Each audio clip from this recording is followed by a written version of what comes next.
Ladies and gentlemen, cricketers, those family officials and those that have come of friends and have gathered together for what has been a magnificent couple of weeks of cricket played in the spirit we were all hoping it would be played in. You've done brilliantly. We work our way now towards the start of the last game. At 2:30, we will have some memories of the two teams that have made it to the big dance floor. Give yourselves a round of applause, all teams, for what you've done for cricket in the last 2 weeks.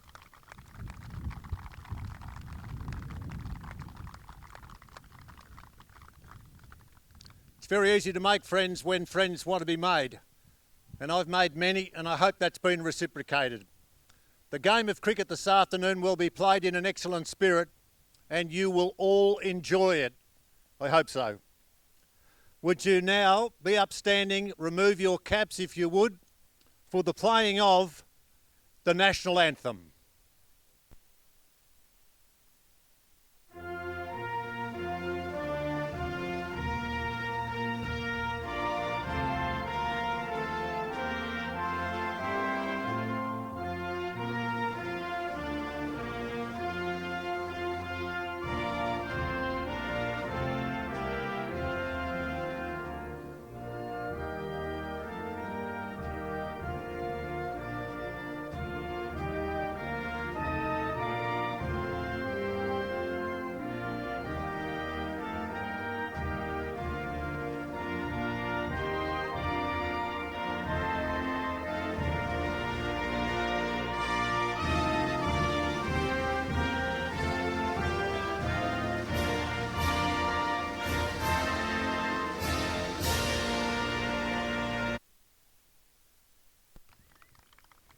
Well done.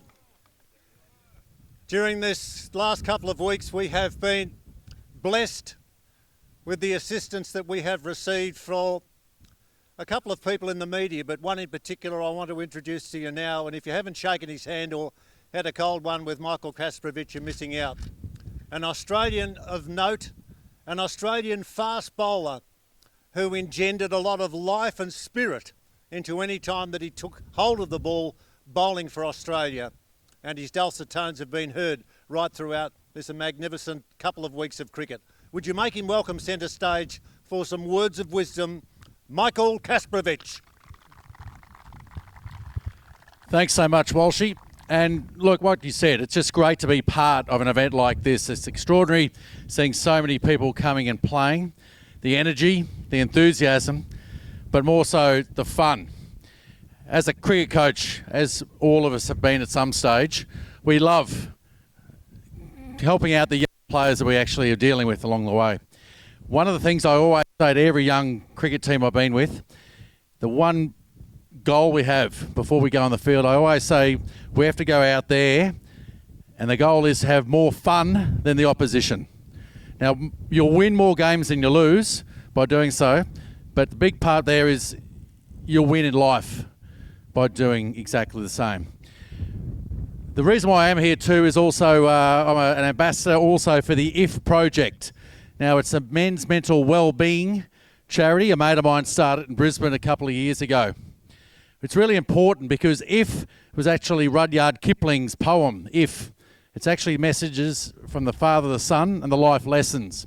A mate of mine, Clint Hoffman, started it through circumstances and felt because of his relationship with his psychologist and therapist, he had to put those lessons available, make it available to every single person. So the IF app, I encourage everyone to download it. You'll see the QR codes on the beer as well, of course, the Easy Times beer. So I encourage you to do that, but it's really important, I think, for all of us just to remember, why we're here and to keep it all fun. Can I ask everyone just to put your arms around the person next to you? Thank you. Would you please, for the sake of what we are remembering and talking about, observe a 1 minute silence to remember those who've lost over the past 12 months their loved ones. 1 minute silence. Thank you.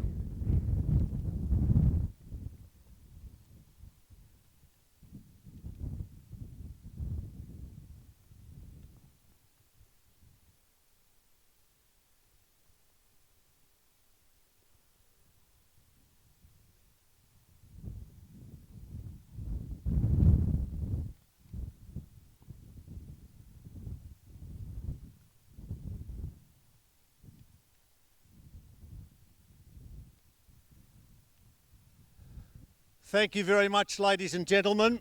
I'd now like to call forward the two captains and the umpires. The coin will be tossed and we'll be getting down to business. The two captains to come forward. I should announce that David Schofield and Alan Owens are the umpires. The third umpires are Brenton Hillman and Steve Ward.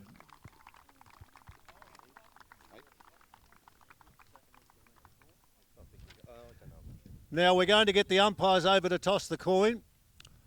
Two skippers move in, shake hands and look as if you mean business. You do. Let's go with Glenn. It's in the air. It's tails.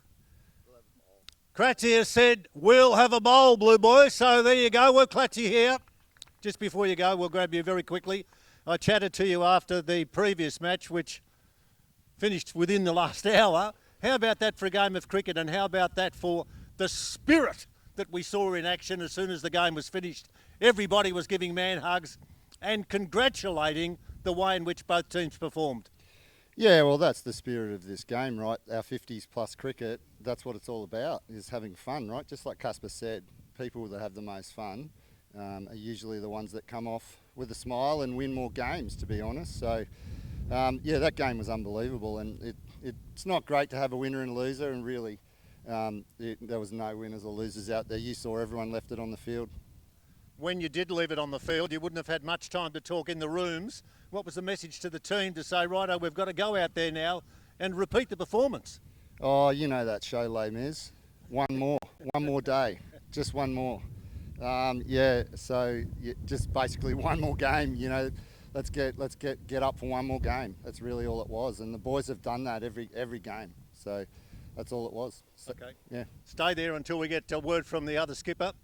What about it, big fella? What about today? You look magnificent in the blue. You win. You've got the confidence. What's going to happen? Well, yes, so 20 over, so T20, you just never know what's happening. We're up against a very good team. Hopefully we can put a decent score on the table first up and put some pressure on them when we bowl. And hopefully we can hold some of our catches and field well, and you just never know. What was your message to the troops before you sent them out into battle? And that's going to start very soon. Yep, just to tape, deep heat, and get ready to go in. Just a quick one on how many of the team that you've got there would be over 75% fit? How many have got dicky groins and sore hamstrings? Probably 100%. There might be the odd one actually, but yeah, no, there's a few of us that got sore bodies, as probably every other team have too. So it is what it is, and we'll get out there and have a crack and see what happens. All the very best. Good luck. Thank you. Good luck to both teams, ladies and gentlemen. Wish them well as they shake hands and they mean business. And so too do we. We'll be broadcasting right throughout. Enjoy, because as soon as the game is finished, there'll be significant presentations made here in the middle of this magnificent venue. Thanks for your attention. Now, are we going to go for a photo? Or I think that might be afterwards. That's after. All right, thank you very much for your attention. Get yourself into a good spot and have an enjoyable afternoon with EV2 playing RJA All-Stars here at the Mildura Sports Precinct. Thank you.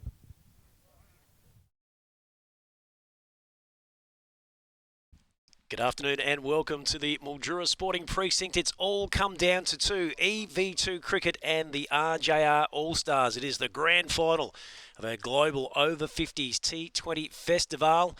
And what I can tell you is that EV2 Cricket will be bowling first in this sensationally exciting finale to what's been an amazing couple of weeks of cricket locally here in northwest Victoria. Mildura, of course, we've shared venues around town, Merbeen, over the border in Golgol, also Wentworth as well, out at Merbeen's Kenny Park. And today, this is the big one. It is EV2 Cricket looking to back up from last year. They were the winners of our inaugural Global Over 50s T20 Festival. They go in today against the RJR All-Stars, and these two sides were really evenly matched right across the campaign. EV2 Cricket finished on top with 6 wins and 1 loss, total of 12 points. And the RJR All-Stars, 5 wins, 2 losses, total of 10 points. They were pretty much up the top of the stack for the majority of the tournament. And as we look back at the previous encounter, which was Game 18, The game played at Sarah Oval. It was a win for the RJR All-Stars by 3 wickets, 7 for 144 over EV2 Cricket, 5 for 140. Some of the key performers in that game: Chris Stone was not out, 68 for the All-Stars. Hancock made 34. As we look back over the EV2 lineup, it was 43 for Matt Harris, who's been their leading light with the bat throughout the competition, and Ashley Sipple with 33. Who are going to be the game breakers in this one today? Well, we're only a matter of minutes from finding out as we look forward to what is going to be a thrilling encounter. Certainly, if our semi-final earlier today at this venue was anything to go by, that was quite the most remarkable finish you are ever likely to see. Teams, I can let you know that EV2 Cricket are pretty much the same 12 they've had through the entire competition. Players to miss for the big one as far as the RJR All-Stars are concerned: at number 9, Jason Hay, and number 11, Sean Kruger. Our umpires are Alan Owens and Dave Schofield. Brenton Hillman is the third umpire, and our fourth umpire to help adjudicate is Stephen Ward. So we've got a great lineup set up for you here as we approach 2:15 local Mildura time. And certainly I'll be joined by Peter Walsh, who's been out in the middle. You've caught all of his pre-match activities out there. He led absolutely beautifully from the front for us, as he has done for the past 2 weeks. And Peter, it was a great sight to see all of our troops arm in arm out in the middle of the MSP. Thank you, Pat. It's been a real thrill to work here with you, as was the case last year, and a bit of sadness when we head in different directions. We don't see much of each other, but it's a real thrill to have you and the guys that have worked so diligently at their trade. And Cheeky's been another one too I haven't worked with before, and you get the chance to meet people, You get the chance to interact. But when a lot of the cricketers that I don't know just walk up and say, yeah, good luck, we've enjoyed what you've been doing, and just give you a tap on the shoulder and then keep on walking, we've made a lot of friends. We have. A lot of friends. And this is not a trite comment. I think the two deserved teams are playing in the final. Okay, there was a tight finish, but I'm glad that the boys in blue are playing. I'm a bit of a Kratzman fan, and Yes. I think fair enough. But the whole deal is everybody that was out there was just hoping when the game starts, it'll be another tight one, and that's all we can hope for. Can we get another tight one like that semi, Walshy? What an amazing finish that was. Oh, look, you called it brilliantly there, and you and Michael. And I was down in where the troops were, waiting there for the last ball to be bowled, EV2, and this delightful lady who had a partner in the opposition team. She was hoping, of course, for a victory to her team, and she walked past me and I said, where are you going? She said, I can't watch this last ball. And I said to her, why not? Oh, my partner's out there and they've only got one ball left. Yeah, it was drama of the highest order. There's It absolutely no doubt. But as you mentioned, both teams pretty much up the top of the stack for most of the campaign, weren't they? RJR All-Stars got out early. EV2 caught them up, but they ended up finishing 1 and 2, and as you say, justifiably are in our final this afternoon. And when we head off in different directions, I know I'm going back home to my partner and my dog, and that's tomorrow. And you think to yourself, this is a slice of what we have had to enjoy, not endure, but enjoy. And we'll think about this, and then we'll say to ourselves, how good was that as we worked through the end of September and had players from other countries around the world coming and saying hello, and then watching what it's hard to believe that this game is only going to be played with these two teams because one of the teams scored a 4 or scored runs off the last ball. Yeah, No, exactly. magnificent. Right. Looking forward to this game too, and looking forward to the presentation afterwards of the medallions, etc. And no idea who's going to be winning those. It's going to be very, very interesting. Of course, we cast our minds back, Walshy, to the 30th September 2024. Our final was EV2 Cricket and Team Thunder, and it was a win for EV2 Cricket by 4 runs, 8 for 143 over Team Thunder, 8 for 139. Of course, that game last year was played over at the Mildura Senior College, so I think both teams would like to score more than those tallies of last season. They would want to be getting up around 170, 180, I think, certainly batting first to have a tally on the board they feel they can defend. And there are a few dot-to-dots around the ground. We can see actually a few cars are parked, but people going over and having a quiet one that is available. And The other thing is not just with their teammates, it's with players that they have played against in the last week, shaking hands, exchanging stories. And I thought one of the special things is Michael spoke brilliantly out there and talked with passion about what we're on about. But a lot of the players, when they removed their caps, sang the national anthem. Now, you don't see that all the time, No. but it was good. And then when it was, let's put our arms around each other and let's display what we can display in a moment now whilst people are here, and we can say all the best to you for anything that you might be working through, etc. We're a very genuine lot, us Aussies, and a day like today is a special one with all of these cricketers here and our luminaries now with our TV people, our production crew working their butts off and us working our butts off, all for the want of promoting the game of cricket. And of course, promoting positivity when it comes to men's health as well, Walshy. That's been a really big message that we've been spreading over the past couple of weeks.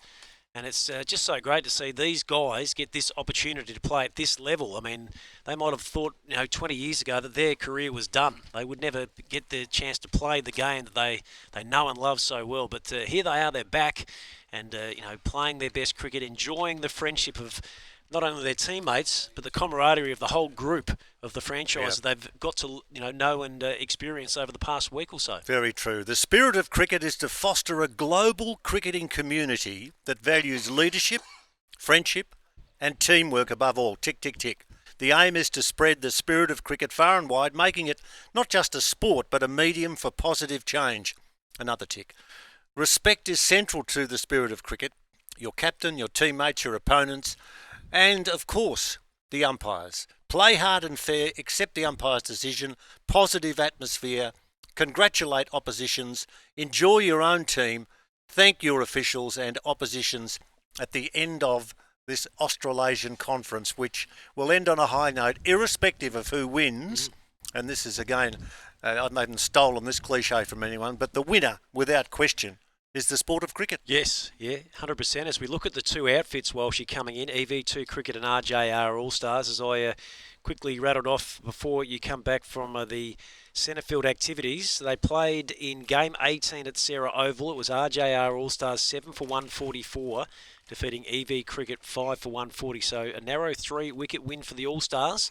I know this is a different game. You don't think back to where you were 4 or 5 days ago, but do they take a little confidence into the fact knowing they've got past the EV2 Bulls already so far through this series? You wonder if there's any mind games. I know we like each other, of course we do.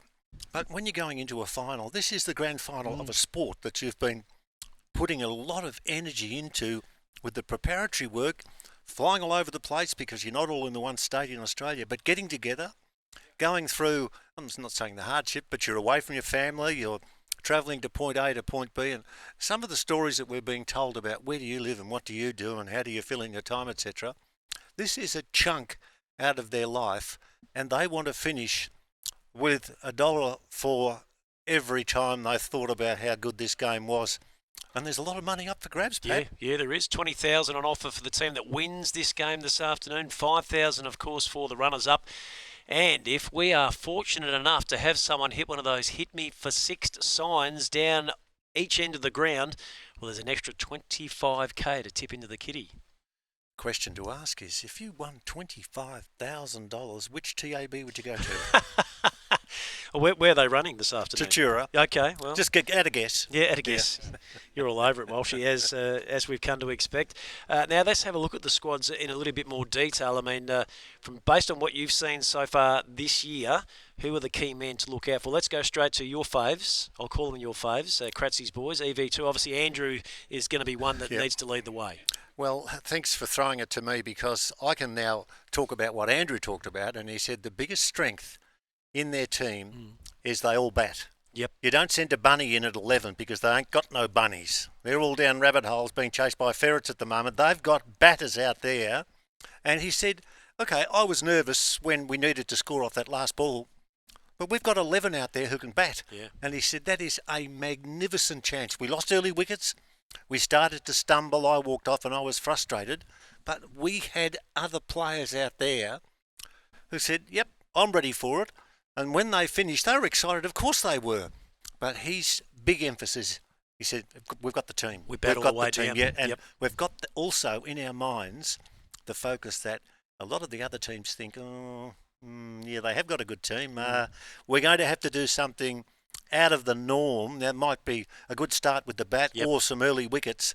And I just reckon psychologically, EV2, provided they're okay, because they've only got the walking wounded there. Just got the 12. That's Yeah, all they brought yeah. into the tournament, and they've managed to get through so far unscathed. Yep. I guess one thing, Walshy, and we were probably guilty of it ourselves. We more or less had Lightning Storm and Sandgropers as I our know. favourites going in, and I know. we glossed over the EV2 boys, but they're back again, looking to go for their second successive title. And you know, when I'm not using other sports other than for the example of, what does the captain say to a cricket team?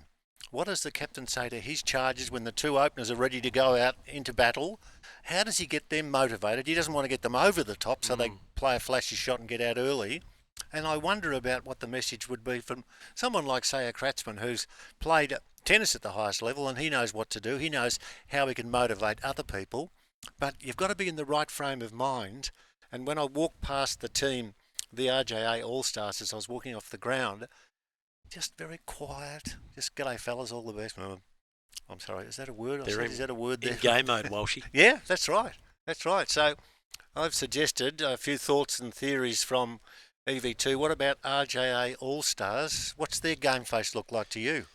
Yeah, look, I reckon they're pretty focused. I saw Jason Lavender bring in his troops when they came in for lunch, and yeah, they look like they were ready to go. They're certainly focused.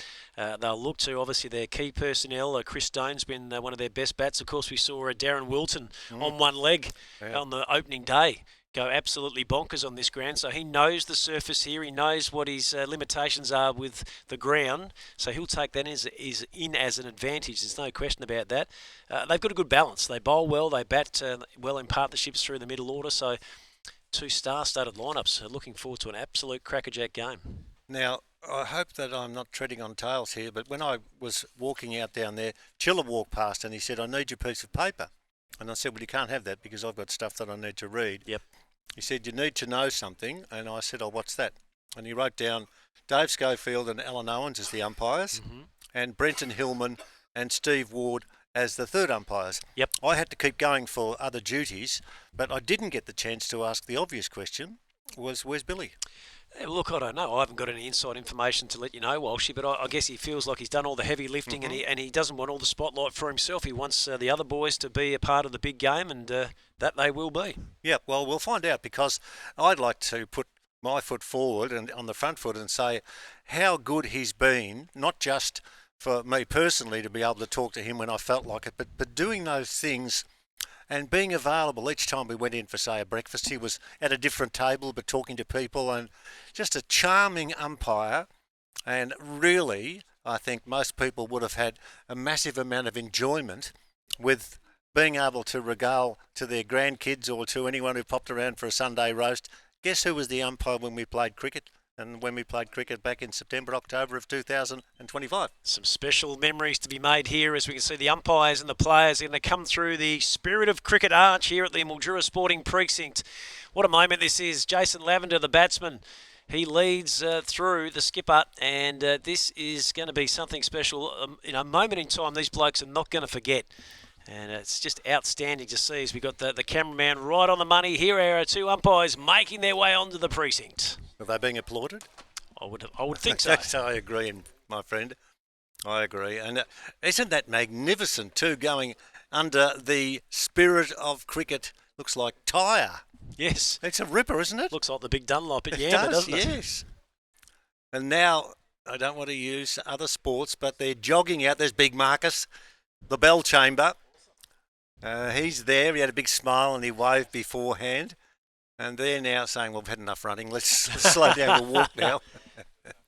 So we've got, I can see Darren Wilton out there, the number 2, and the number 1 is Glenn Sosnick. So they've gone with their tried and true formula at the top of the order, and these two guys do like to hit a big ball, don't they? Very true. I'll make way now for Michael Kasprovic, who's going to jump in, and we'll, of course, be sharing the spoils right throughout this game. It is the GF. It is the grand final, and you're hearing it on the station you're watching or listening to, etc. And we're looking forward to presenting it to you. It's going to start very shortly. Thanks, Walshy. Look forward to your comments and analysis across the course of the afternoon as we approach 2:26. We're looking at a 2:30 p.m. time frame to get this final underway here at the Mildura Sporting Precinct. And everything is pretty much in readiness. We can see a lot of the other franchises have perched themselves in vantage spots around the facility here. We can see the Sandgroper boys up on the GJ Gardner Hill on the back of a couple of utes, Casper, and that just absolutely typifies regional sport at its best, doesn't it? Oh, we love it, don't we? Like you said, regional. There's actually a hill, grassy hill here. Many stadiums hard seat, so yep, they're going to use the opportunity. Like to see it. I'm sure the Eskies are full. Wouldn't you? Yeah, no doubt about it. Two big teams going at it, and we're looking forward to the coverage. Might just send a shout out to our boys on comms that Michael's mic is a fraction quiet in my earpiece. Not sure if that's just me or not, but hopefully we can get you at full tilt. How about now? Oh, yes. Oh, there we go. There you are. Fantastic. Great to have you on the mic here for this first session. Now, of course, the million-dollar question, and we've been throwing this out to every single game we've broadcast so far. What's a good score batting first here? Well, look, I've been talking about that, and I think 170. Okay. I'm just setting it, putting it there. It's sort of the 140 has sort of been very chaseable, but 170 is that number that sort of gives you enough break that if you are picking up early wickets, you're putting pressure on, and away you go. Oh, we start with a wide, so not the perfect start for EV2 cricket. So scoring is underway. Looks like it's going to be Mark Laird who's opening up for Kratzy's boys. And they're underway with one to the Sundries column, which we did see a little bit of in the semi-final. There's certainly a few wides and leg bys as that one goes through to the keeper. And Shosnek unable to make contact there. He just leans over the blade and rues what might have been. Yeah, just that little bit width there too. But we've just seen the wicket just sort of like the ball just dying, keeping a bit low. Oh, tailing back nicely with the breeze, but it's worked comfortably out into the onside. They'll pick that up at backward square on the ring, so just the single. So none for two in this first over. Be interesting to see how the EV2 cricket boys use their attack. Will they go for more of that pace-off sort of gear, which we've seen a lot from them so far? And it's certainly been successful, hasn't it? Oh, it has been. It has been. And even, like we say, the change of pace, taking the pace off. But here we have the Max Wilton. He's back. As he drives with vigour down the ground, decides against the single. It's nicely rounded up down there by Paul Adami at mid-off. So there's no run, but straight off the blocks there. Big Maxie's going to signal his intentions. Anything that's up, it's got to go. Well, that's a good way to do it. He scored 100. What was it, the first game they had? Yep. And then a little calf muscle as well, so he's healed, obviously. Well, full pitcher. It's hit back down the ground. It'll beat the bowler. They'll get through for another single. So score none for three. As I mentioned, he sort of just tweaked it with that 100, and he's absolutely smashed it. He was averaging, I think he's got the best average, 139 in the two innings he's actually had here. So it'll be exciting to see what he can do today. Shosnek is trying to hit that one down the leg side as it's called a wide by the umpire through to the keeper McFadden. Now Maxie, actually we tracked back and had a look at the scorecards for the semi, and he did front up in the semi-final. I know he hasn't played much over the past couple of days, but he's obviously managed to get himself right, and he peeled off a 30-odd in the semi, so he's got a bit of form. We like form. That's the best way to take it into the big games, and certainly finals. Everyone, and I think both these sides look the most consistent throughout, and deserve to be here. Laird is really hustling through as Shosnek advances and swings to the onside. They've got a man patrolling the mid-wicket fence, and they'll get through for a single, and that's the end of the first over with the RJR All-Stars none for five. So Kratzy's mob won the toss, elected to bowl, so they're keen to chase. And that's a big favourite of yours, isn't it, Casper, in the T20 format, to know what you've got to go after in the second session? Well, generally it does, and they're going to back themselves to get these early wickets. And maybe coming back to your question around what's a good total, you don't really know, and I think when you're chasing, that's all you need to know. So I think that's it. And, of course, after that first over, 5 runs off it.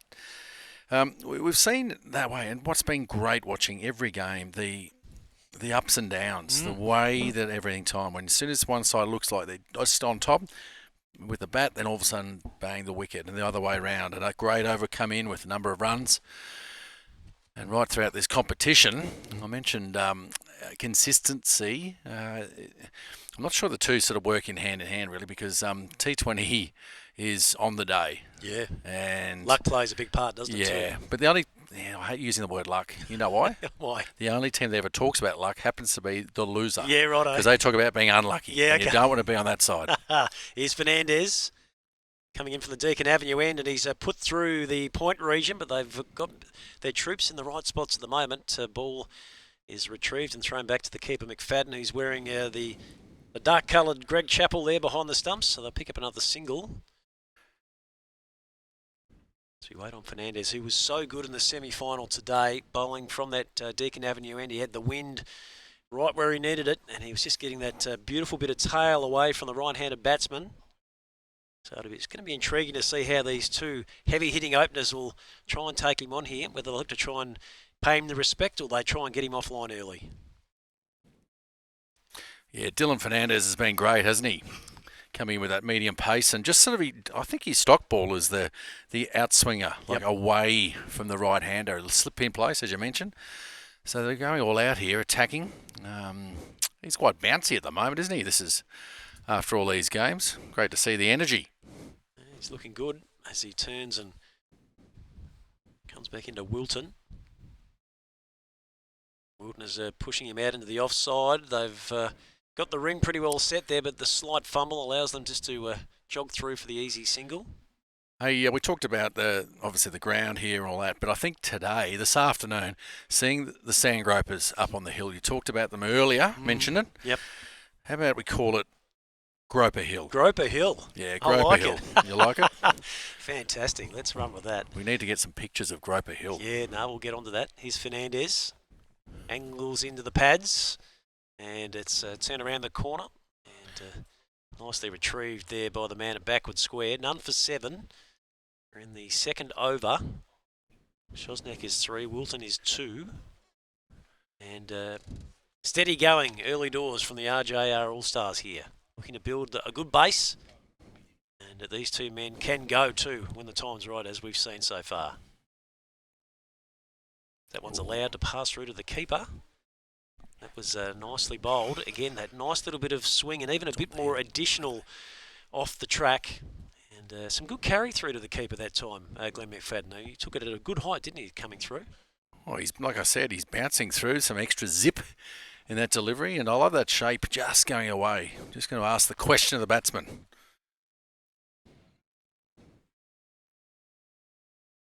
Get the side-on shot, and Shosnak hitting down the ground. Again, they'll get through for the single. Wilton has to hustle, which is probably not what the calf was hoping for, but he makes his ground safely.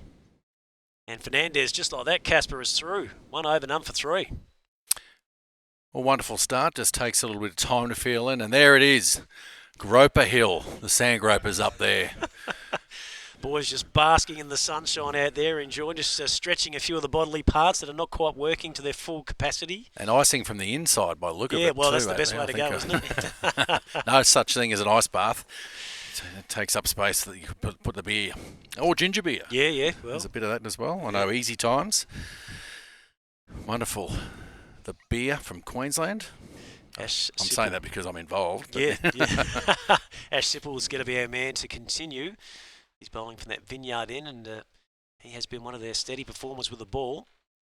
In fact, it's Steindl, beg your pardon, not Ash Sippel. Got me 1s and 2s around the wrong way. Yeah, that was the previous over Leard kicked off for us. But right, Steindl has been one of their main men with the ball as Shosnak gets down on one knee and sends it almost out to Groper Hill as it goes out onto the onside. And just waiting on the signal there. I wasn't sure if there was going to be a referral in far as whether it cleared the rope or not. As we see that back in replay. There it was. Looks like he's signalled the full journey. So that's a great start for Shosnak. He's not going to muck about here. Another free swing of the bat as he goes downtown. And 4 more added to the tally. None for 18. Geez, I like that. And I like it a lot. I think he's made it clear, hasn't he? Not just going to spend time getting in. He's feeling really good. And what a shot that last one was. Well, we've got obviously the field restrictions, but the power in that. It's like a standing straight sweep. Yeah. As we mentioned, Steindl has been one of the key men with the ball. He was coming into the semis today with 11 wickets, but I reckon the Lightning Storm went down a similar path to try and take him down early. So 10 runs from his first 2 balls. He's going to have to readdress his thinking here just to come up with a backup plan.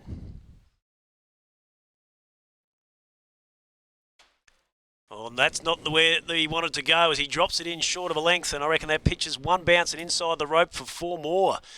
This is turning out to be a brutal over so far. Well done.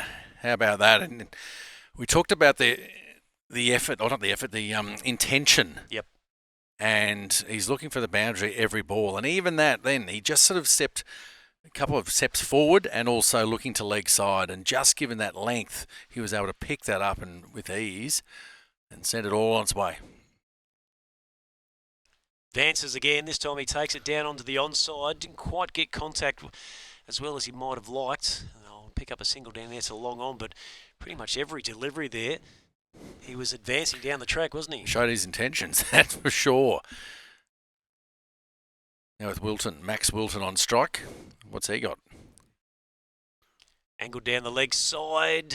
Didn't make contact. And I think for an initial moment there, he was concerned about where the ball was travelling behind him, but he quickly managed to track it and make sure it was away safely from the stumps. Last ball of the 3rd over. As Wilton is hitting out to the offside, and it's going to be nicely diffused there by EV2 Cricket. So at the end of 3 overs, score is none for 23. As I'll step out for a break. Casper, you stick around, and after the break, you'll hear the voice of Darren Cheek.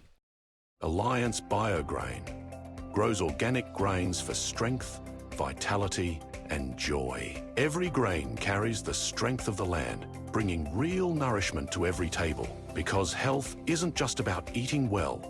It's about living fully. Organic nutrition meets senior cricket. Alliance Biograin and CCMC. Nourishing seniors, 1 meal, 1 match, 1 moment of joy.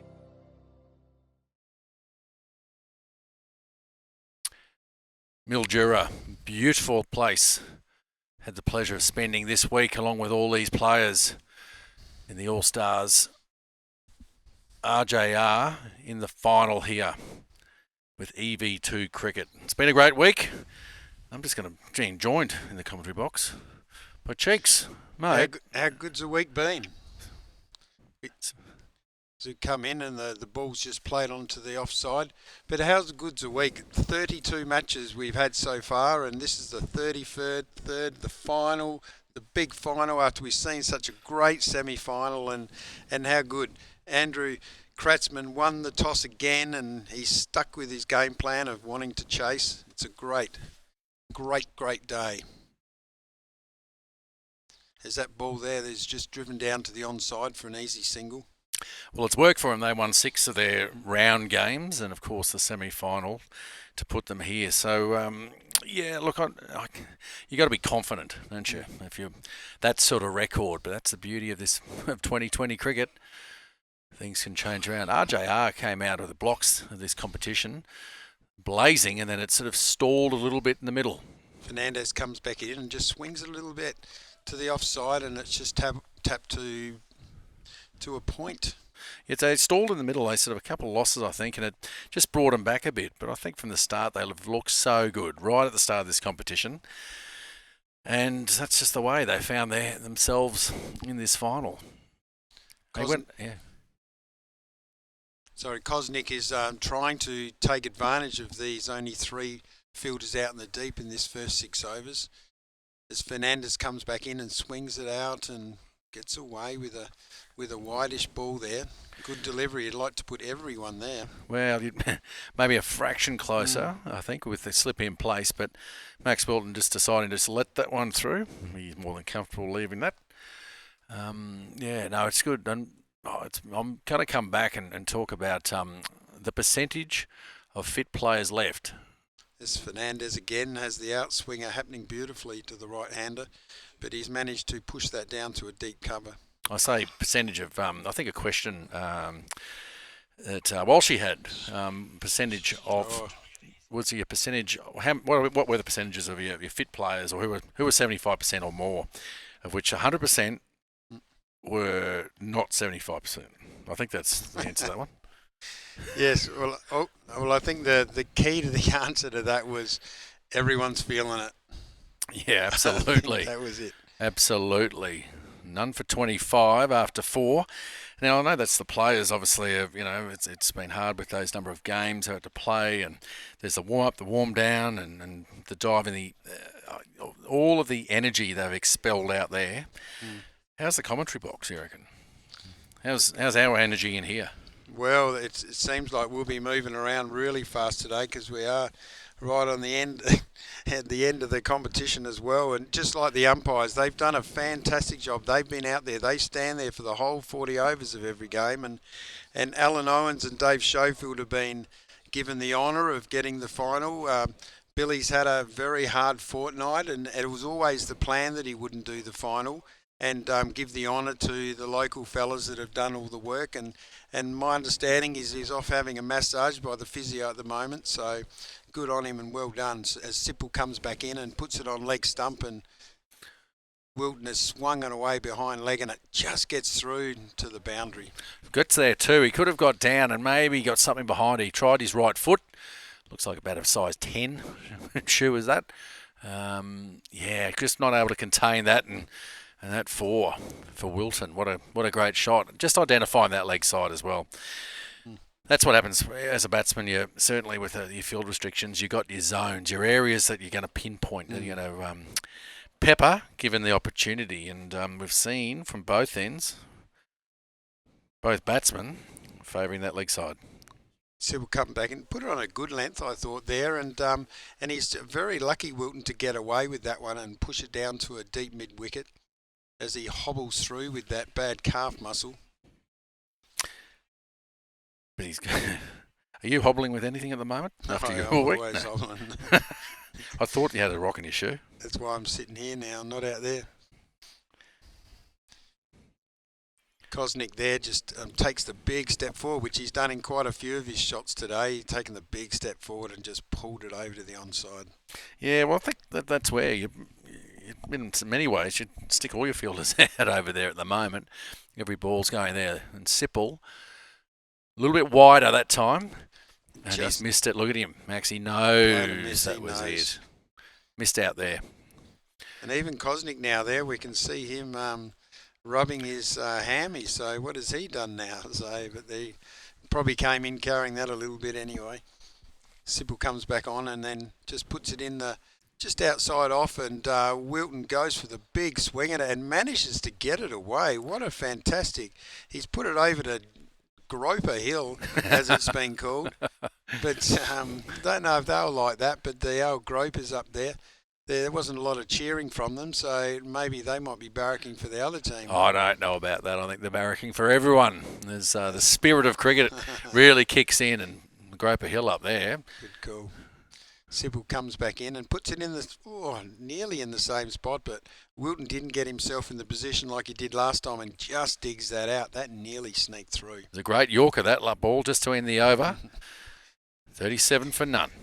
Sorry for me giggling here, I know. but I just giggle at the two of them. They walk, the two batsmen walk into the middle. They more both hobble into the middle, and what an extremely gutsy effort to be out there and playing this final. And I said that about the other boys, the EV2, when they were fielding before, that they put in an outstanding job in the field. They just ran so hard, but you could see it was every single bit of effort, and they're throwing themselves on the ground everywhere. So well-deserved winners in that last game, I thought, just because of their bowling effort, their fielding. Oh, yeah, I think that's it. Like you were saying, we've sort of identified them being a good all-round team as well. You know, a couple of stars in their side been doing it, but just as a team, have just managed to get over the line. And I think I use the word belief. Yep, you do. I use that a lot, and I know that when you're in, that's the difference I always found between just the good teams and your great teams, because the great teams that certainly I played with, it was this thing called belief in there. You can't see it, you can't measure it, but geez, you can feel it. as we come back in and pushes it outside and there's a play and a miss. Yeah, I think my takeaway from this whole week of commentary is going to be belief. Belief. That's what I've heard. I've heard that many a time, and I think I'm really enjoying that belief, and you've nailed it there, Casper. Well, it's the same stuff said a different way, of course.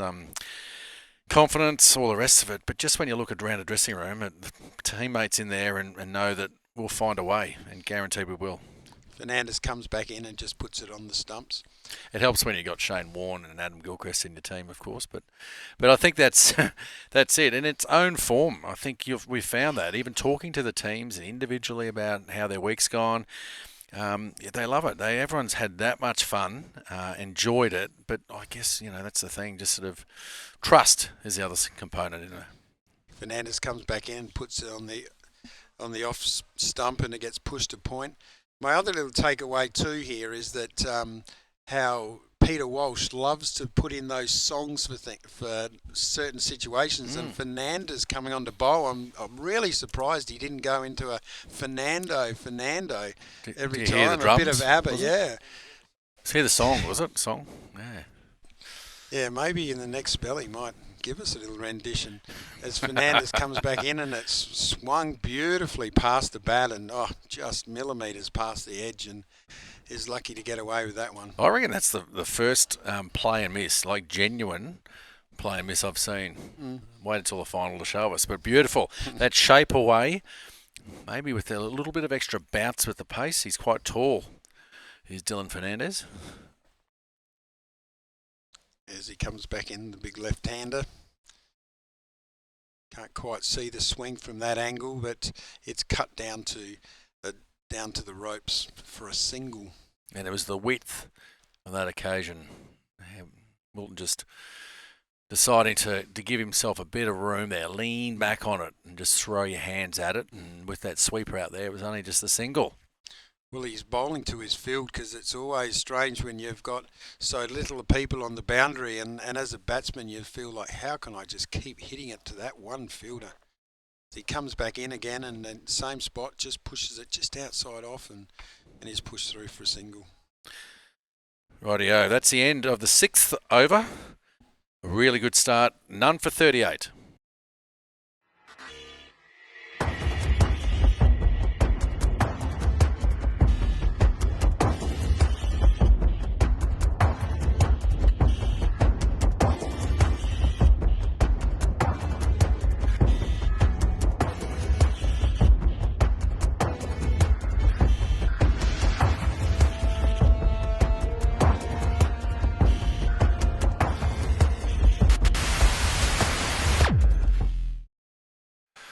No W's, none for 38, 6 down, partnership is good. Kratzmann has decided, time for the skipper. And he's just working through his run-up. He's done a lot of running around, has he what? I think in several stages throughout the last match that was on, he mightn't have thought they were going to play in this match. But then in the chat afterwards, he said, hey, we got them all. We've got them all covered. And starts proceedings. That's it. Hit away on the onside. Well, they start for a single and then have to go back because the fieldsman is there and there's no run. And on for 38. Yeah, I love to see a captain come in and take the hard time, put in the pressure and really show lead from the front, that is. And coming in right now is a delicate time. That ball is hit in the air behind point. The possibility of a catch was there. Bellchambers, I think it was, down there. But he couldn't quite get around, and he's a little disappointed, the big man. It was a decent sort of an edge and looked like it might have even gone to him, but he couldn't quite get there. As we see the replay here, and coming wide from around the stumps, he goes to swing and up in the air, and poor Bellchambers just couldn't quite get it. Maybe if it was the first day of the competition, he might have got there, but it's been a hard week, and they're the hard ones to try and bend out for. None for 40. Kratzmann tries again, and this is swung away lustily down the ground. Oh, he's got that in the middle. That's a big, big blow down the ground.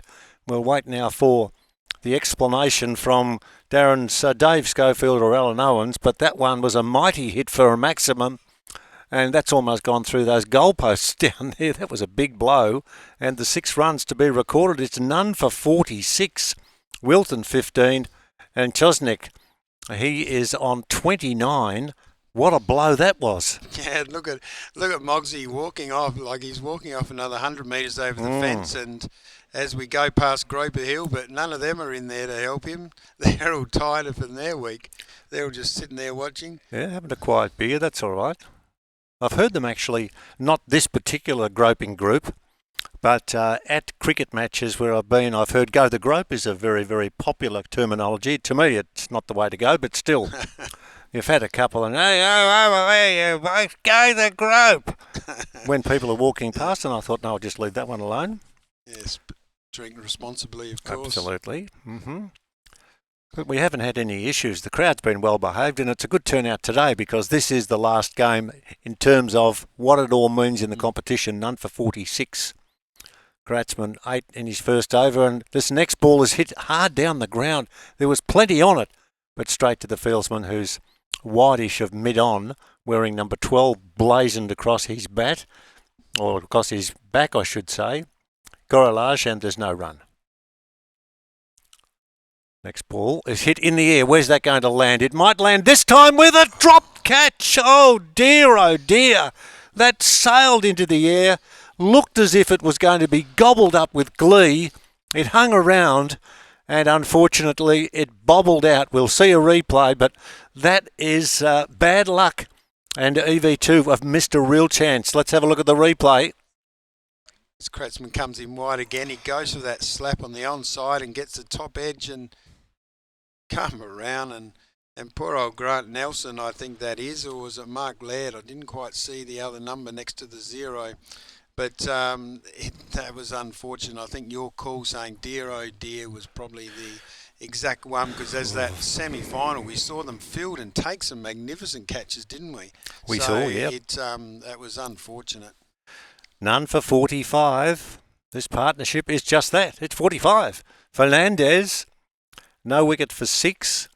But 2 shots in that over where the ball caught the edge and flew behind point on the offside. The first one Bellchambers couldn't quite get around to. And with Wilton and Chosnick getting themselves organised, this is a very good partnership.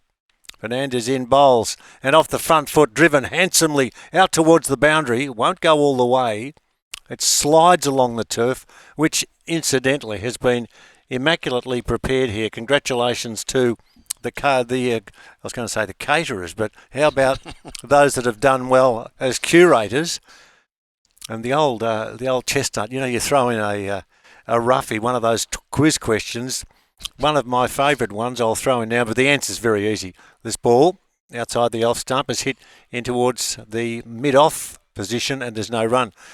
The Australian player who assisted after Les Burdett moved on as a curator at the Adelaide Oval. And I thought, you serious? He didn't take over as the total curator, but he was being tutored by Les Burdett.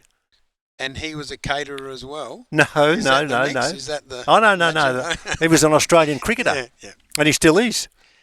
And he was a curator. Oh, there's a hit into the onside, and there's a catch, and there's a wicket. Thank goodness is the call.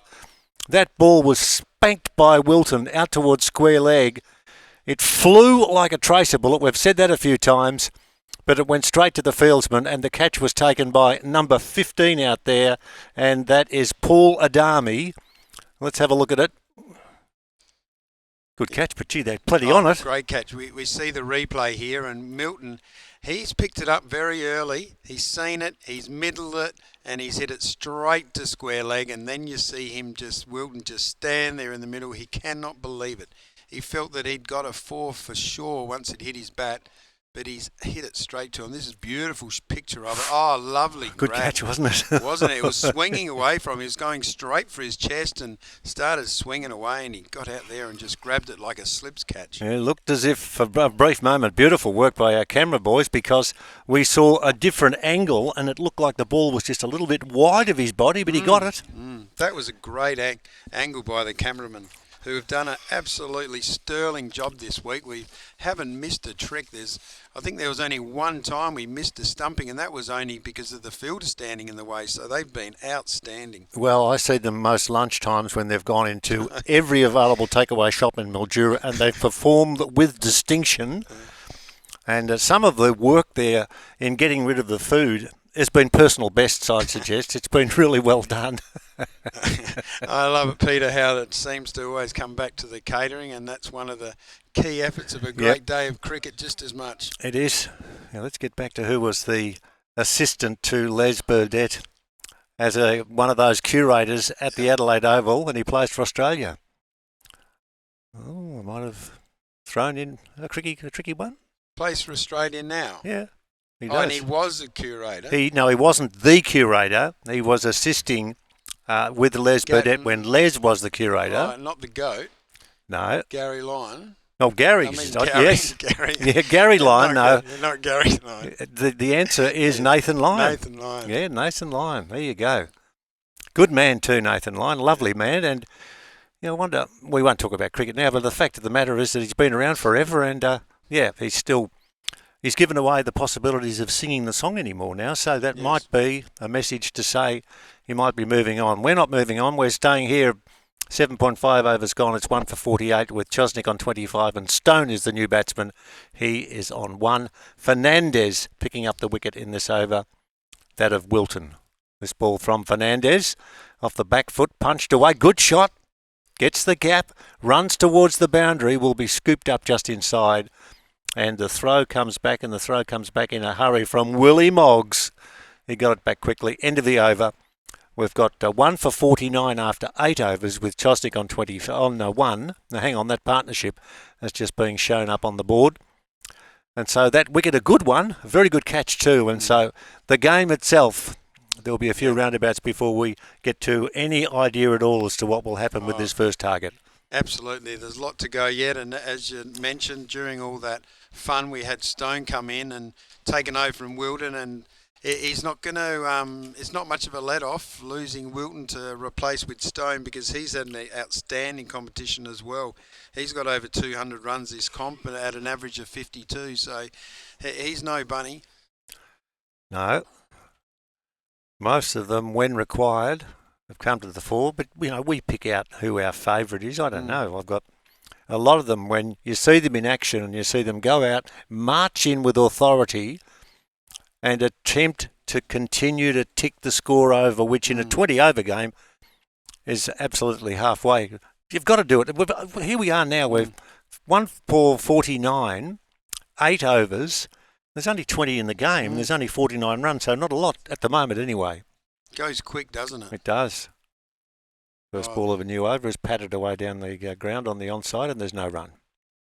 You were talking earlier about how you'd mentioned that Kratzmann didn't feel like there was any bunnies in his team, but I have noticed that there's 3 or 4 players out there with a couple of hairs. Oh, thank you very much. Good. Bang, bang, ding dong. Yeah, that's a wide. And the word in too, we've had quite a few inquiries about if Billy's okay. Billy is okay. He was being massaged, being looked after. The lovely young lady, Jess, who was been very, very helpful to us in the media. She's been doing a mighty job for the last couple of weeks.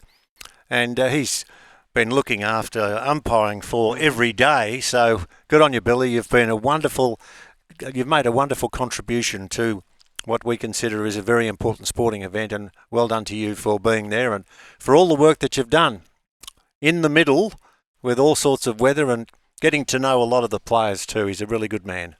Yeah, he's been fantastic, and no, I did understand that there was always a plan that he wouldn't do the final. He was always going to wanted to give the honour to the 2 local best umpires of the week. And those were chosen, Dave Schofield and Alan Owens, as this first ball of the next over is punched away, or the middle of the over it is, and they get back to complete 2. Kratzmann takes it on the bounce. So 1 wicket down. It's 53 runs on the board. Chesnick 27, Stone on 3. Overs remaining 11.2. Run rate is 6 at the moment. This one wide of the off stump, and Kratzmann walks away from it. And there's a limp from one of the batters who's coming up from the opposite end. And the bowler. Everybody. Hands up those who aren't limping, and there are no hands that are put in the air. Gratzman, this is a tidy over, just 4 runs from it, plus the wide. If he holds that one back and he's driven down the ground, there'll be a 1 single, and that's the completion of the over. So I'll give you the score and then I'll make way for Patrick. It's 1 for 55 with Chesnick on 28 and Stone on 4 in our coverage that continues from the Mildura Sports Precinct.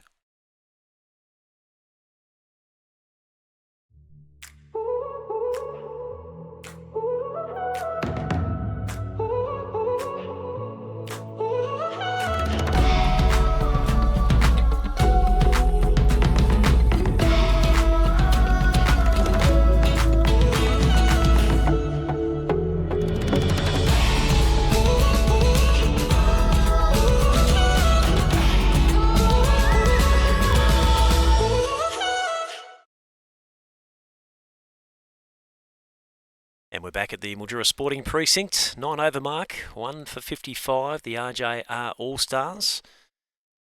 With Kosnick on 28, Stone 4. So 2 of the key personnel here for the Stars. Darren Cheek, they'll be looking to go deep into the innings here. Welcome back, Pat.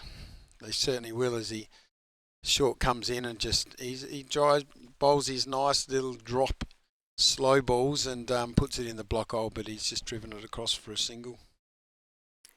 So conditions are still pretty good. There's a little bit of breeze out there to contend with, but pretty comfortable for all of these boys who've been so strong over the past week or so. Some backing up into their second week as Kosnick goes down the ground on the bounce to the man there at long on, so he'll pick up another single and score advances to 1 for 57. Yeah, that little slow ball by Short was a little bit short that time because he came down and hit it high and long. Short's back and just puts another ball that was a bit too short and it's easily pulled down to long on. It's almost like pulling up short just to get to the green, isn't it? Those last couple of shots, just well measured, didn't overhit them. No. Lucky it wasn't the Wilton, one of the other big fellas, they would have gone way over the fence. Kosnick's been showing a lot of aggression with his batting, and Great with shot. that, beautiful shot. He stepped right outside off stump. He knew where he was going to go. As soon as he let go of the ball, he can see that vacant area behind square, and he's done that quite a few times, just easily turned it around, and those kind of shots certainly always feel really nice once they get off the middle. So we've got 1 for 62 midway through this 10th over. So we'll get a drinks break coming up shortly. And then the All-Stars will just need to reset and pick the momentum up again. Short's back in and just stayed a little bit lower that one, and that's pushed to cover, and they get a dot ball. Been a bit rare, haven't they, in recent times? Although Dylan Fernandez bowled a ripping spell, didn't he, from the Deakin Avenue end, and he had a lot of support. There's quite a good crowd underneath the pavilion to our right. Very complimentary of Dylan's exploits. Back in, and that's cut through the covers to the sweeper and comes around and picks it up. That's not a bad arm for this time of the weeks too, so they're really putting in these fellas out in the field. All right, so at the 10 over mark, it's 1 for 63 as we just pause, and yes, we're all heading off for a drink, and we'll be back shortly. What's going on?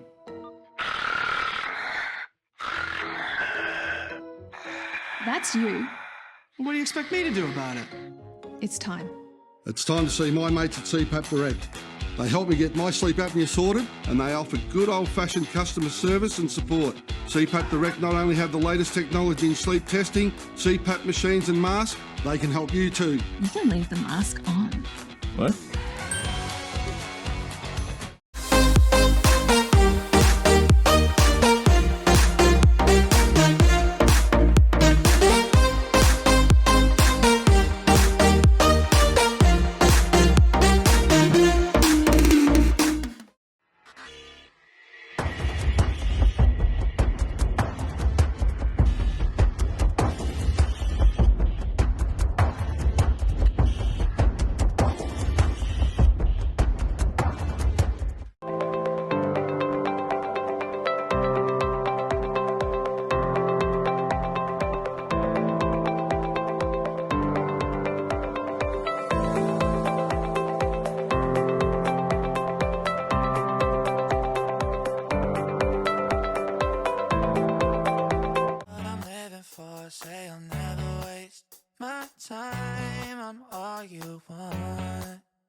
and welcome to Mildura, the capital of tropical North Victoria, where adventure awaits you around every bend.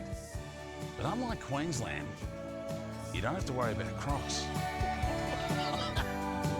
Epically wide river that goes forever. Perfect for water sports. Your next adventure is in Mildura, and it's just a short flight away. We'll see you there. Begins with passion. It begins with Yashi Sports. Canada's home of cricket, trusted by players worldwide. From head to toe, complete cricket solutions, official uniform supplier for T20 and CCMC. For every walk to the crease, for every bold start, for every fearless shot, Yashi Sports. Canada's home of cricket. And back to live pictures here at the Mildura Sporting Precinct. Both franchises have enjoyed a bit of refreshment, and we're good to go again once more from the Vineyard end. Looks like it'll be Andrew Kratzman who's operating right arm around the wicket behind de Kosnek, who advances and takes him long down the ground. Is it long enough? You bet it is. It clears the rope and goes for 6. Yes, that was a great opening by Kosnek, wasn't it? We've had Kratzman coming really wide and trying to push it across, and each time that someone or Kosnek has tried to hit that ball, he's skied it. And we saw one drop catch because of it, but that time he got that right in the middle, what he was planning before, and way over the fence. So it looks like he's timing his run nicely here. He's one of our premier performers with the bat during the round robin stages. Full picture this time as he heaves it, he muscles it out towards the mid-wicket boundary, and he's gone again for another 6. So now some big questions being asked of the EV2 cricket skipper Andrew Kratzman as we see our friends up there on Groper Hill doing the retrieval duties there. But Kosnek come in to this finals day today with 209 runs at 41, 350. So he certainly has been at the peak of his powers. He's really putting the pressure on Kratzman now. Comes in, he's driven it straight down the ground of the fielders there. He comes across and fields it nicely, and they just get through for the single. He looks very still and balanced at the crease, doesn't he? There's not a lot of movement. He'll just basically get in his position and then keeps his head very still and hits through the line beautifully. Kratzman wasting no time to come back in and bowls a beautiful full ball. And Stoney just digs it out. Yeah, just trying to get my head through why Kratzy would be coming around the wicket, whether he's just trying to be able to try and get it more outside the off stump so they can't hit him to the leg, but hasn't worked so far for him in this over. No, not in this over. He comes in again and again. He's very wide. That's a wide. Going across, and that one's cost him. He's going to get through past the keeper McFadden, so they'll get an extra to add to that. But I think that's the plan. What he's doing is he is trying to come in from so wide that he can get more, push it right across, and when they come down on that front foot to push it behind square, they got no hope. Comes in again really wide, pushes it, bowls it wide, and that one's just slapped. That's a slapper straight down the ground, and that is the closest of the day to the 6 car and truck rental sign for that $25,000. So we'll see what that's like in the replay and see how close he gets. It's his third 6 of the over, and once he gets himself set, he just goes big, doesn't he? He just knows where his zones are, and certainly down the ground at the moment and through mid-wicket. And that's his 50 as well, 53 from 35. As now we can see some extra chirp out in the field from EV2 cricket.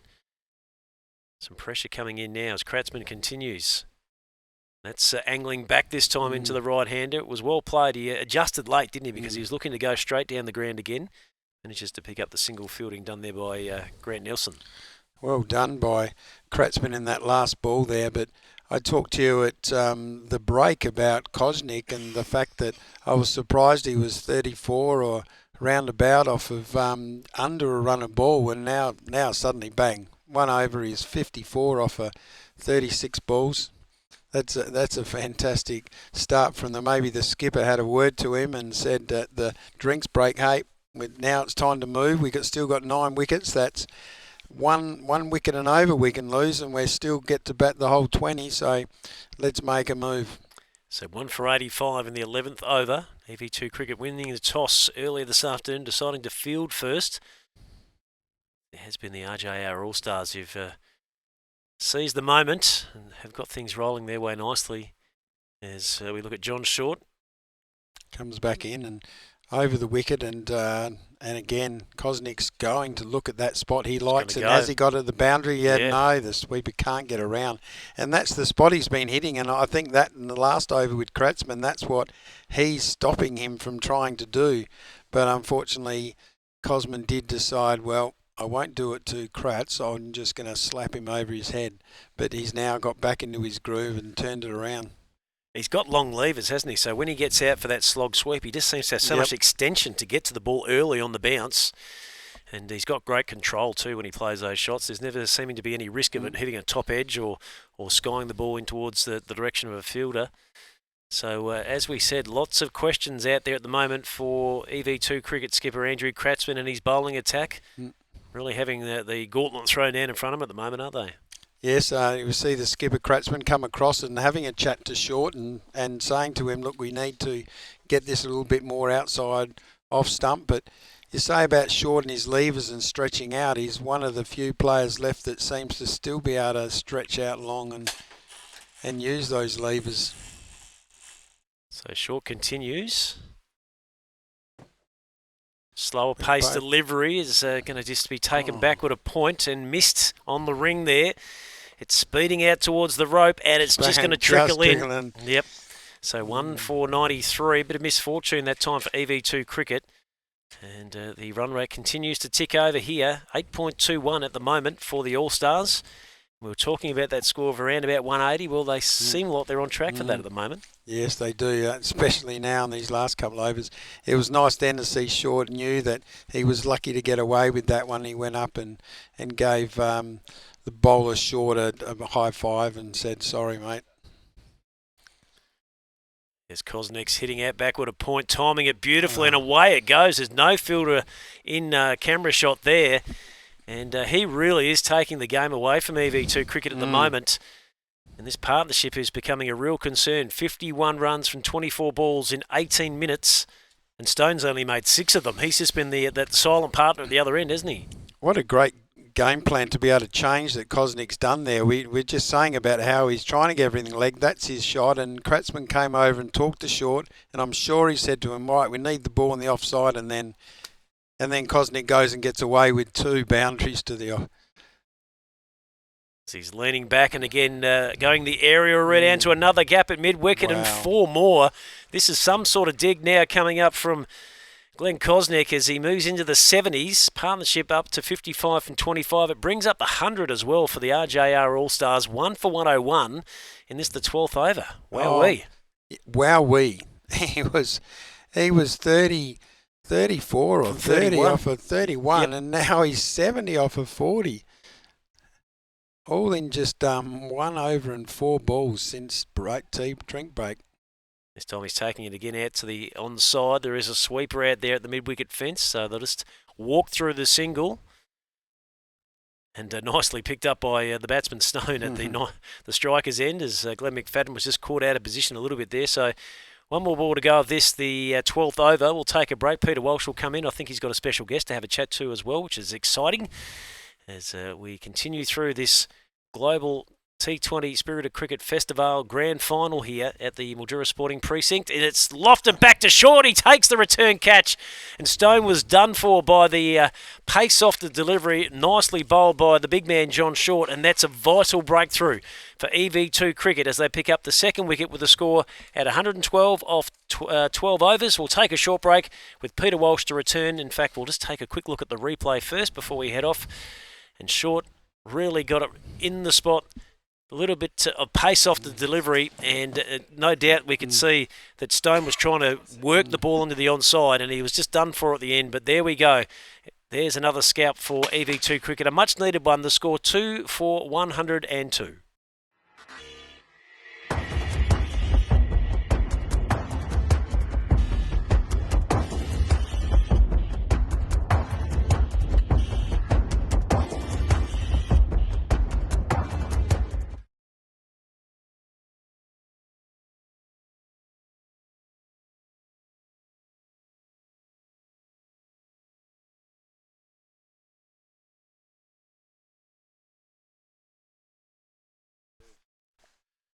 Bit happening if you don't mind. 2 for 102. Chesnick 71. Stone out for 6. That's after 12 overs. And a thrill to welcome back a voice that was familiar with us a few days ago, I think. Jess Tazinski, who was the physio extraordinaire, who has been one of the busiest people in the last 2 weeks with your existence, young lady. Have you stopped to take a breath? Thanks, Walshy. No, welcome. I'm glad to be back. Yes, I did have a break. Have had a few days off. But how crazy, not crazy, I shouldn't say that. What about the war of attrition with those bodies out there that have been knocked about? How busy has it been for you? It's been very busy. Yeah, The boys have been in a lot of welterplaying. It started off with a lot of hamstring injuries, and now it's the calves and the quads they've all blown out. They've all blown out. Can you just describe that for those who might not be aware as to what a blown out quad looks like? It means the way you watch a few of those boys hobbling out there. Just watching Shorty bowl that last over, he had a torn hamstring 10 days ago. So to be seeing him out there bowling right now is a wonderful effort on his behalf. What's the magic cure for that? There's lots of magic cures, but a lot of rest, a lot of recovery. He's had some physio work, and I think these guys are just veterans, and they literally veterans in the word, and they just fight in the battle, and he just wants to be out in the field, and if you're playing in finals, that's what you got to do. Is it no pain, no gain? Is it about that simple? It's not always that simple, but I think when you're a cricketer, you get out there and give it your all, I guess. Jess, what's been the hardest injury that you've had to work on? Hardest injury? I don't say any injuries are hard. It's just trying to manage. The hardest is the actual player, not the injury. Allowing them to recover to get back out there. And you've got to have some strength too, because I'm sure everyone wants it to be fixed straight away, the injury, and you've got to tell them that there might be a bit of patience required. That is correct. That is the hardest part of my job, is when I have to rule someone out and tell them that they have to sit on the sideline and miss a few games to be able to be playing in a final right here, right now. Have your patients got patience? Do cricketers have patience? Well, I don't know. I'm asking you that now. I believe that cricketers do have patience, and they listen to my medical advice, and they've, achieving what they're out there. And if you're out there playing cricket right now after having a hamstring done less than 10 days ago, I think they've got the patience to look after them and listen to my advice. Yep. And so many men running around with no clear direction in their lives. They're just playing cricket after cricket after cricket. But there must be a bit of a buzz for you, because everybody's yelling out in the corridors of where I'm staying, "Where's Jess? Is she here now? Send her to room 104. I've got work to do." You've got busy times. I had my phone off for 2 days, and my phone blew up as soon as I turned it back on.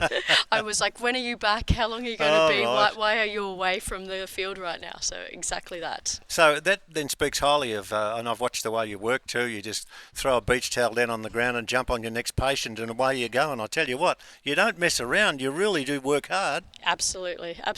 I think our role is just as important, to be able to keep the players moving, active, and staying as youthful as they can. What would be your advice then? We've got big Michael Kasparovich, Australian bowler, who isn't considering making a comeback even though he's over the right age now.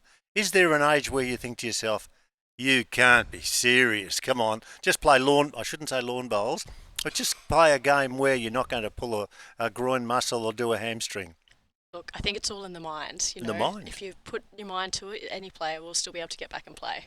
Really? Absolutely. Yeah, it's the desire to be out there and chase that little bit of leather that gets any player over that line. Yep, okay. Now you're going to watch the end of this game. Is it then a slow down? Do you get into a slow lane in your life? My life's never slow. I'm always on the run, so no slow down for me, I'm afraid. I think I just go straight back into my continual job and working with my clients that I haven't seen for the last 2 weeks. Yep. So I'll be continually busy, and I think my plan is just to keep following the cricket around for the next 6 to 18 months on the road and keep moving while I can. And this has been a bit of a buzz for you, surely? Absolutely. It's been a wonderful 2 weeks here, actually. We've been very blessed to have so many wonderful cricketers here, and their ability and their belief in what I do to help them keep out there in the field. It's a lovely thing when they appreciate it. Well, we do appreciate you coming back in to say hello, Jess Tazinski. How's that? Pretty good? Close enough. Thank you. Tazinski, you got it. Tazinski. Thank you, Jess, for calling in. You walked past and said hello, and then you realised, I've been spotted. Yeah, And we lassoed you and dragged you in for another chat. All good, Walshy, anytime. Thank you. Thank you. What a delightful young lady, and congratulations for all that you've done. And I'd speak on behalf of all the athletes. And thanks for calling in now as Michael Kasparovich prepares to come into the lineup with the score of 2 for 114. Kosnik is 79 and Lavender 3. And Michael, thanks for popping in and saying hello, but just needed to talk to Jess. She's been such a wonderful, not a breath of fresh air, but a breath of fresh air for all of the cricketers who want to get looked after straight away. And what have we seen as I've been talking? We've seen a wicket. Have we? Yes, we have. Let's have a look here. Chesnick is 79, Lavender 3. And it's now 3 for 114 because Kosnik is out for 79, 3 for 114, 13.2 overs through. Let's have a look at the action replay. Another look there. Enjoy wine. Got that replay. Beautiful wine bar down there too. Settle down. Have a little look at this one. It's just looked to turn to the leg side and bowled him almost around his legs, you'd almost say there too. But, oh, look, great bit of work there. Mark Bellchambers. Oh, sorry, it was Sipple. Apologise. For that, with that wicket. 1 for 13 he has. Brings Hancock to the crease. 3 for 114. Hancock joined and Lavender's out there. 13.2 overs gone. Bit of running to do yet and a bit of building on this. Score at the moment is pretty good considering we've got 6.4 overs left. Run rate is 8 and a bit, but the man who has just been dismissed, he'll be missed because he was having some fun, wasn't he? Oh, he sure was, wasn't he? Showed everyone what to do and late, and we talked about, I suppose, the injuries or the soreness and all that. He didn't show us any signs of that, did he? But look, this is actually a really good position there to find themselves in. There's the first ball to the new batsman, wide of the off stump and hit into the ground hard and bounces around to where the wicketkeeper dashes from behind the stumps to pick it up and do a flick back what's happening down there. Glenn McFadden doing the work. As Sipple gets through his overs quite quickly. Comes in, tosses up on leg stump, takes him on the pad. They go through for the leg by. Sipple decides to have a throw. It hits the stumps and he reckons he might have a wicket. He was very, very confident, or was he? No, he sure is. He sure is because it's a direct hit. There's a saying that often direct hits are, oh, look at it, they're not so much, they're always out. I know. It's give me 5, brother, too, with all the fieldsmen. They're slapping digits together. Let's have a look. What do you think, Michael? Get your eagle eye out on this possibility. All set to go, but Sipple here, he threw it up there nice and slow, just turned to the leg side, but great bit of work there. Picked up and throwing one beat, and the good slide. So we'll have a look from side on. Of course, the third umpire is seeing the same vision that we are. We'll just see. Oh. I'm not sure. Can we see that Nor again? am I. We've got half a dozen peering eyes to my right. The cameramen doing a brilliant job, and well done to them. And there seems to be now an appearance from the fielding team that there might not be a wicket. What do you think? No, well, just going back into position here. There's nothing official just yet. Still waiting. Yeah, we've got our third umpire there, so we'll know shortly. That's Steve Ward, is it, or is that Brenton? I'm not sure. It's one of them. Maybe both. Now there's not dissatisfaction or consternation, but we're waiting for the official result. How good is the technology that we actually have here, that we can see Yeah, it's wonderful. And the replays are there. He's out! And see you later. Alligator. Well, we talked about the direct hit. Just proved that was how beneficial that was. Great moving from Sipple. That was extraordinary. Well picked up because when he ran for the ball, it looked as if he'd pick it up and then realised there's no possibility of a run out. But then he saw the batter heading for danger and he got rid of it so quickly and then ran straight past to the umpire. Let's have another look. Slide and the bails are off there. Oh, brilliant fielding. Excuse me. Take a bow. Ashley Sipple, the big A. The big A's done the big throw. Accuracy. And Walsh moves in. This could change the game. Oh, absolutely. We've seen this all the time. We're just talking about what a great position RJR All-Stars were in and just put themselves, call it a platform, just to really take a launch from there. But all of a sudden, the brakes are put on and starting again. Sipple in his 4th over. This ball, it's worked away on the offside. They start for the single, they run, and they have respect for Sipple, who can't pick it up and doesn't need to because there is support from another fieldsman out there. But how often do you see that when someone picks the ball up and in the same motion, and the accuracy is there? And the fielding coaches would be absolutely thrilled when they see that, because when Jess was up a few moments ago talking about the weary bodies, it would have been an effort to get down there and pick it up and then go ping and then hear the whack and then see the finger go up. It took a little while before the finger was up, but but absolutely. No, it was wonderful to see. It's a good wicket, all right. 4 for 115. Walsh hasn't scored, hasn't faced a ball. Lavender is 4. He's faced 4. Sipple, 1.5 overs, 1 for 14, but a run out as well. And he's in. Tosses it up, pushed away gently on the offside. And all of a sudden, from us calling 6, 6, 6, gee, they're going well.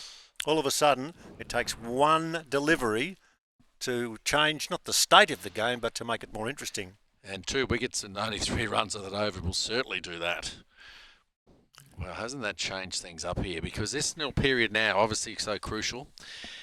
14 overs gone, there's 6 overs remaining, and it just slows things up for a period of time. I mean, 1 or 2 overs here when they're in a position just to launch. 4 for 116. I don't know. What do you think? How many will they get? 6 overs remaining. The run rate is 8. Let's say 7, 8 and over. That's 48, 60. That's into the 70s, do you think? Yeah, Wasp has it up about 176 or something like that. That's if they continue it. That was 170. There you go. Continuing at this same rate. But that's what I'm saying is that with that wicket, they normally just slow up for a couple of balls. When I say a couple of balls, you can't be more than an over. The Grapes have quietened just a fraction on the hill. You don't have to yell out, though, to enjoy yourself, do you? No. Well, they were a chance of getting a catch before, I think. Well, that would have meant they had to put their beer can down and take the catch. You can't do that. One-handed, easy. Oh, yeah, I suppose you can. Yep. Unless you got a beer in each hand. I'll stay for 2 more overs, and then Patrick can move in and take you through to the end of the 20. Let's see what's going to happen now as we see, speaking of 20, lured in for his 2nd over, and that's on leg stump, and it's dragged away on the onside and hit crisply, but straight along the ground. It'll be fielded out there by, who's that out there? Let's have a look. The E2 man wearing number 3 is Matt Harris, is it? It is. I'll tell you what, I'm going to play Scrabble for a week after this. There's that many letters that have been floating around in your brain when you're trying to do this shit. And you haven't been pronouncing Kaspovich all that much. Oh, I've done pretty well, haven't I? You've nailed it. Absolutely nailed it, Peter. Yeah. That's all right, Michael. I used to get Bill Laurie. Oh, was Billy. the only one that didn't quite, he didn't sort of try to change it, but he used to call me Kapsowitz. Yeah. God bless him, Billy. There's the ball off stump, and it's dragged away on the onside. Hit pretty well, but out to where the sweeper is on the boundary, and the sweeper who can run very quickly is Willie Moggs. He gets it back, and they're 3 for 1, 4 for 118. Walsh 2, Lavender 5. Winning the toss and electing to insert the opposition was the captain, Andrew Kratzman. As he watches as led in, bowls. And possible stumping maybe down the leg side. Looked as if it was going to be gloved cleanly. Glenn McFadden there.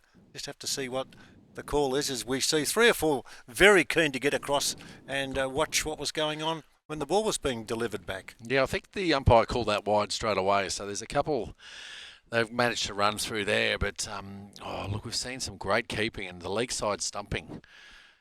Maybe there was a plan there. I don't think so. I think he just got the radar a little bit wrong. Yep, 4 for 121. This ball off the back foot, knocked wide out towards where they go for the run. And I saw a fieldsman in there, and there could be a possible overthrow here. The fieldsman bobbed up into our screen in front of us, and there was some action. And I thought for a minute there might have been a problem with the run out. Well, off the bat, he's hit it straight to the fielder, but good understanding from the non-striker. We're getting going here. Next ball Oh, wild swing and a miss outside the off stump, and it goes through to the gloves of the keeper. And that's one thing that I will always say when following cricket. Wicket keepers are just so special. They are extraordinary what they have to do with their concentration and their abilities to do the right thing. We haven't had too many bad ones. This one hit down the ground. It's long and straight on the bounce. Hit it crisply. And that's Kratzman, the captain down there doing the fielding. No run. 4 for 122. We've had some pretty good ones. Unfortunately, Rod Marsh passed away Yes. a little while, but Adam Gilchrist, I've always said this about Gilly, being a good mate of mine. It's almost like he changed the position description for the wicketkeeper, didn't he? Because all of a sudden you had to be able to bat awesome as well. Yep. This ball is the last of the over outside the off stump, and it's cut hard into the ground, and they run the first very quickly. And the return back isn't too bad, so that's the completion of the over. 4 for 124 with Walsh on 4 and Lavender on 6. Every moment captured in real time. Wickets, boundaries, bowling, batting, all brought to life.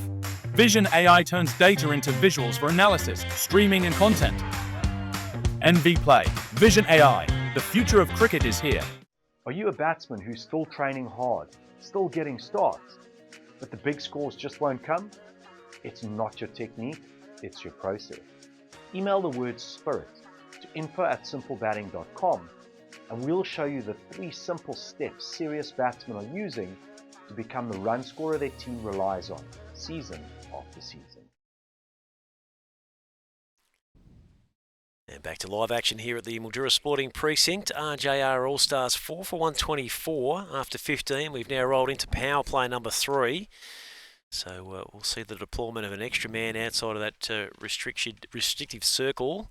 So 5 men out in the deep as Casper just casts a keen eye out into the venue here to see what he can reel in for us. We've certainly got men at long on and long off, and it looks like there is also a man there out at the extra cover boundary on this at the offside.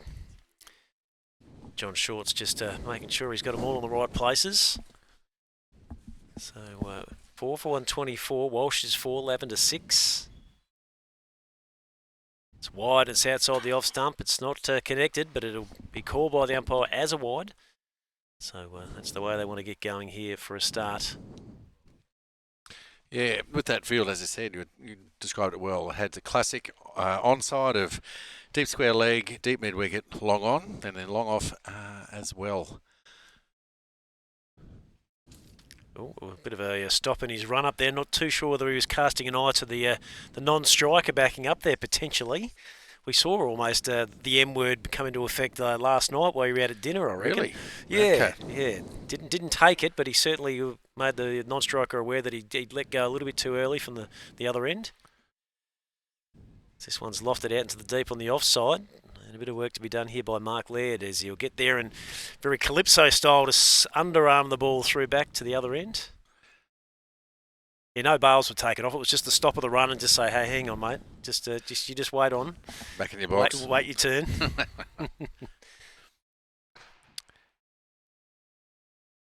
I like this from Short because he doesn't bowl with a lot of pace. He takes a lot of pace off the ball. It's heaved away by the left-hander out to the onside. They've got a lot of protection there, and one in particular is the skipper Andrew Kratzman, who fires it back.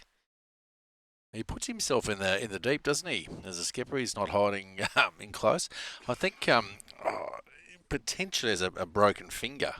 Is that right? As well, I heard him talking about something like that, and there was another body part or two that were squealing as well. So. Well, that could maybe lead to the fact that he hasn't made as many runs as what we might characteristically expect from Andrew. He's certainly going well, but not as good as normal, so maybe he's having a few issues hanging on to the bat. That one is extremely off pace that time from Johnny Short, but they'll still push through for another single. So score 4 for 129. Wasp at the moment is suggesting early 170s. Our par was about 180 coming in at the start. Was it really? Yeah, I think. I think that was the key, and even chasing that, we haven't seen. We have actually seen anyone chase down 180. I reckon in one of the first games we did, the team got them in about 11 overs. That's right. It was too. Oh, what a shot! full length there, and applause too for the effort to slide full length to try and drag that in, but unfortunately it's gone all the way. I say unfortunately for EV2 cricket. Yeah, Matty Harris is a bit stiff and sore for himself as he gets back up and moves back into his position. So a much needed boundary for the All-Stars, 4 for 133.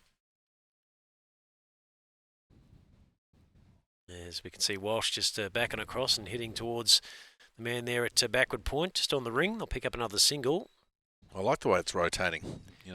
Well, the left and right-handed combo too is tricky, not only for the bowler but the skipper having to manipulate his field into the different positions. Yeah, but he's doing well. Short.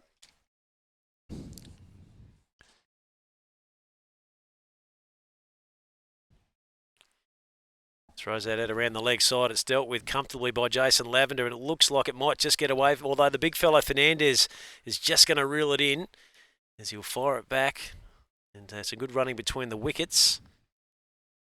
And they may have well picked up 3 there. We'll just wait for the score. Indeed they did. So the end of 16 overs. The All-Stars are 4 for 137. So these two now got themselves settled. It's imperative that they can try and bat through the next 3 or 4 overs. Well, how about 4 overs, because that'll be the end of it. And chasing, of course.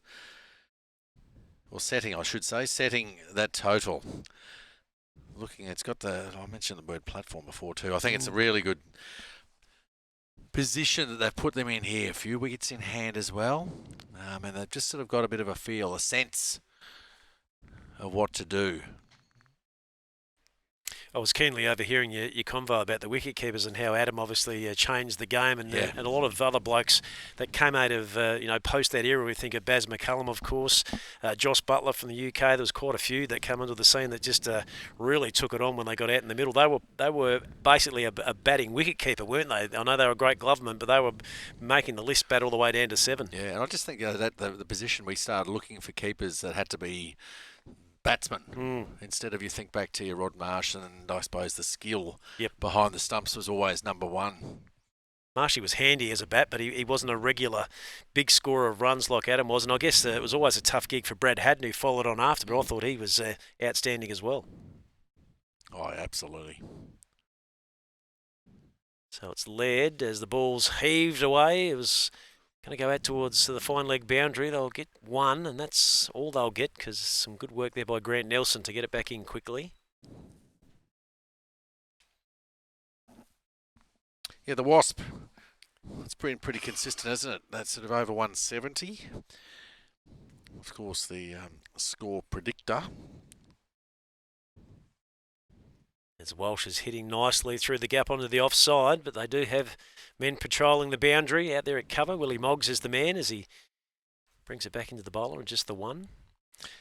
Yeah, and the way we're looking at that, sort of, I guess, if it continues at 8.5 runs and over. Lavender heaves one out towards the man at forward square on the boundary. And a nice return back into the keeper, John Short. It's a great arm. It was a great arm, wasn't it? Just letting all the guys in the shed know that there's still a good arm out there. He is throwing into the breeze too, so he's well positioned. Walsh is this time going aerial, and he's going to be taken as Andrew Steindl catches the ball but then clutches the left leg.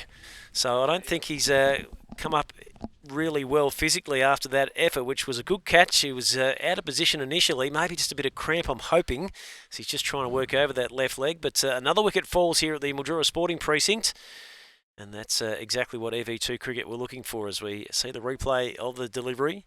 Yeah, just hitting that sort of just short length. And instinct means you want to go cross bat. He didn't really get hold of that at all. Either there's a sniper out there too. Maybe he rolled like there was Yeah.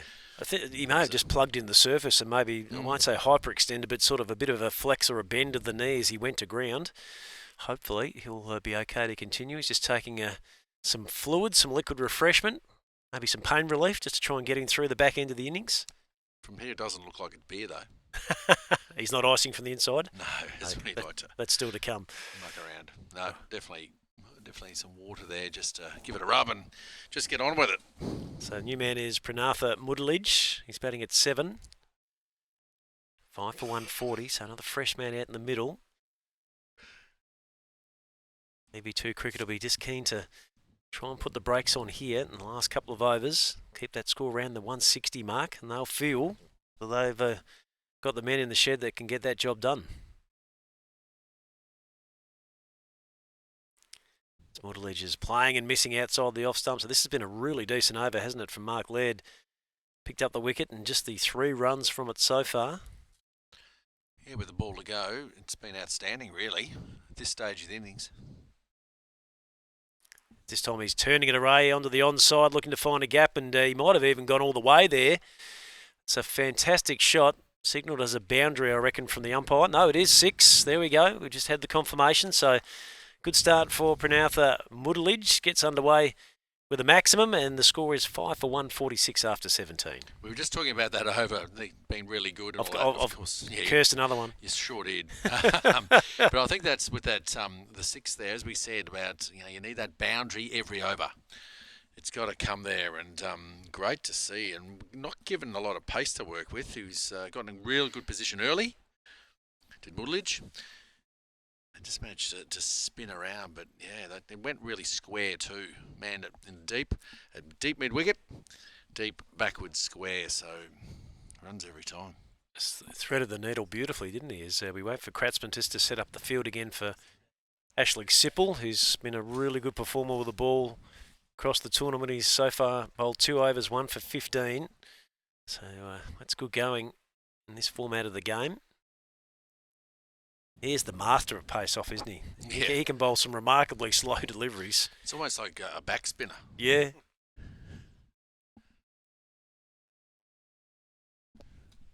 So as we see on the overlay there, EV2 Cricket winning the toss early this afternoon, deciding to field and chase them down in the second session as Lavender's finding the gap nicely behind point and will pick up 4. Classy shot, that one. A little bit of width again, but just able to wait and time, but give himself that little bit of space there and timed it beautifully. Looks like the Groper Hill is expanding. They're getting more cars and more reach out there. It might be Walshy's friend, our physiotherapist, who's bravely jumped the fence and thrown it back, Jess T. Charzinski. It is too. Yeah. She's maybe throwing a few cards out to the Groper boys to see if they need... Business is pretty good. Yeah, I would have thought so. She's been well, she was certainly steady during the international component of this competition. Just checking if anyone brought their Booper cards. So 5 for 146 at the start of the 18th over. Medibank Private too, I think she's... Yeah, no, she'll take all private health companies. Again, just angled away outside the off stump. I'll get the single there to the man at backward point. So once we refresh that scorecard, I reckon we're 5 for 151. Sipple has 1 for 20 now, and he's 3rd over. They've got that rate sort of nudging 8 3/4. They're trying to get it up around that 9 and over mark. Old mate the Wasp is getting them up almost to 180. Well, there's only a few balls left, really. Big shout for Sipple as Mudalij tries to go across the line. It might have just pitched outside the line. And leg byes will be the result there. Just one of them. Must have hit him outside the line, yeah. For that. But really quick to an understanding from the two, just to get down the other end, rotate every time he comes off the pads. He was probably a fair way down the wicket too, sort of almost semi-advancing at it, wasn't he? As we go back to live action, as Lavender steps back and opens up the offside, goes towards the man at short, 3rd man. So just picking up the singles again here, but they have got the boundary too, as you said, Casper. Important to get that one boundary in per over, and then you can just pick up your one a ball outside of that. This time Mudalij getting some good connection out into the onside. Man at backward square will look after that comfortably, so firing it back in. Yeah, with 13 balls left in this innings, you really want to maximise that. So I dare say, and you want to be hitting with the breeze ideally. Last over is going to be set up for them to do so. Steps out of the way of it there, Lavender, and then almost with some top spin over the top. He's going to be picked off in the deep, though. Didn't quite get enough on it. And the catch is taken by EV2 Cricket. So another wicket for Ashley Sipple. He's second. He now has 2 for 22. And that's a comfortable piece of work out in the deep as Lavender has to make his way off. Just didn't quite get going, did he, the big guy? He certainly can hit a big ball, but this time he just almost looked like he just tried to hit over the top of like a topspin forehand in the end, but didn't quite get the full contact. No, he had that too, but he's hitting into the breeze there, so it would have held up nicely. And it was Mark Laird out in the deep who gobbled it up comfortably, didn't he? He sure did, coming around nicely. A nice set of comfortable two hands. 6 for 154 with 2 overs remaining. New man to the crease now, Ben Homan for the All-Stars. He'll join Mudalidge. So again, a couple of freshies out there. We'll just take a little bit of time to acclimatise. Turning the strike over key in this situation, of course. Well, you've only got 8 balls left. Oh, sorry, you've got 12 balls left, haven't you? Yep. To do something, and do plenty, I put it in that category. Of course, in recent times we've seen 34 plundered from 6 balls from Big Roachy, so we know what's possible. If they could find an over like that and get themselves up into the mid-180s, give them a real shake at this trophy to be won, I would have thought. So Laird's now in at the bowling crease after taking the catch in the deep. The ball's hit out through the offside. We'll come back for a couple as it's fired down towards the bowler's end. It's making sure that the batsman earns his keep getting through for the second. That's really well done too. Good understanding between these two and getting it out to the deep and turning it around. In and out of your crease really quick is the key. But backing yourself, I think with tight arms, tight bodies I should say, and throwing arms, you should get there every time. As Mudalidge gets a top edge out towards the man at the deep. It's just going to come through on the skip there to Kratzmann as he throws it back in. And again, Homan really having to work hard at the non-striker's end. Oh, look, he got back there for those two, as I mentioned. Again, the understanding. Any time it's going the deep, they're looking for 2. And the throw from Kratzmann was actually on the money too, so well done. All goes across really early. A bowler follows him, and that was cleverly done. And he just got himself into a really awkward position. Had no real room to open up and try and get the ball away on the onside. So 3 balls left to this, the 19th over. Full length, and Mudalidge is taking it across the line. Gets a good piece of it. But again, they've got the man out there. It's Willie Moggs. Runs in his full measure of 10 yards and throws it back in.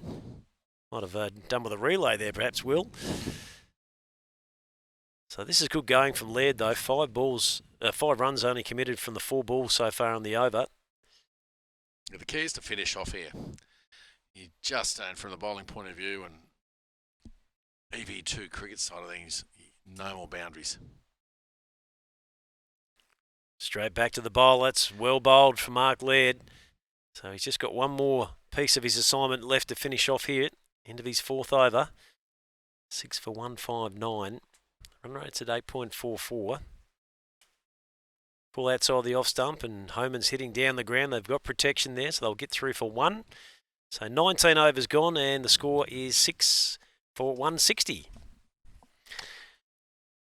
Wonderful position to be in here. It's a really good total with 6 balls to go. We were talking about 170.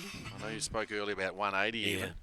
But those couple of weeks just always slow it up. But well bowled from Ashley Sipple, 2 for 22 in the 19th over.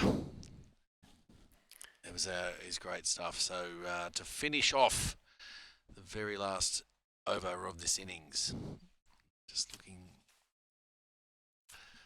Who's got it? Who's got the ball in hand? Sipple still does have 1 over available, so maybe we'll go with him again. He's just waiting on some directions from his skipper, but it does look to be Ashley Sipple to round us out here.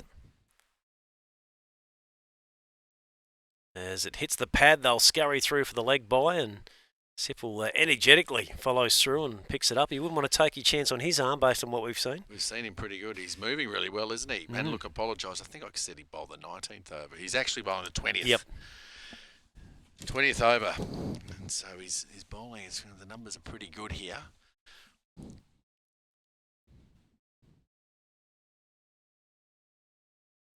back down towards the third man on the ring. They'll just get the single. So all going to plan so far for EV2 cricket. The last couple of overs they've executed pretty well. Oh, they sure have. And it's so important this stage is just to stop the boundaries. You're more than happy with the singles.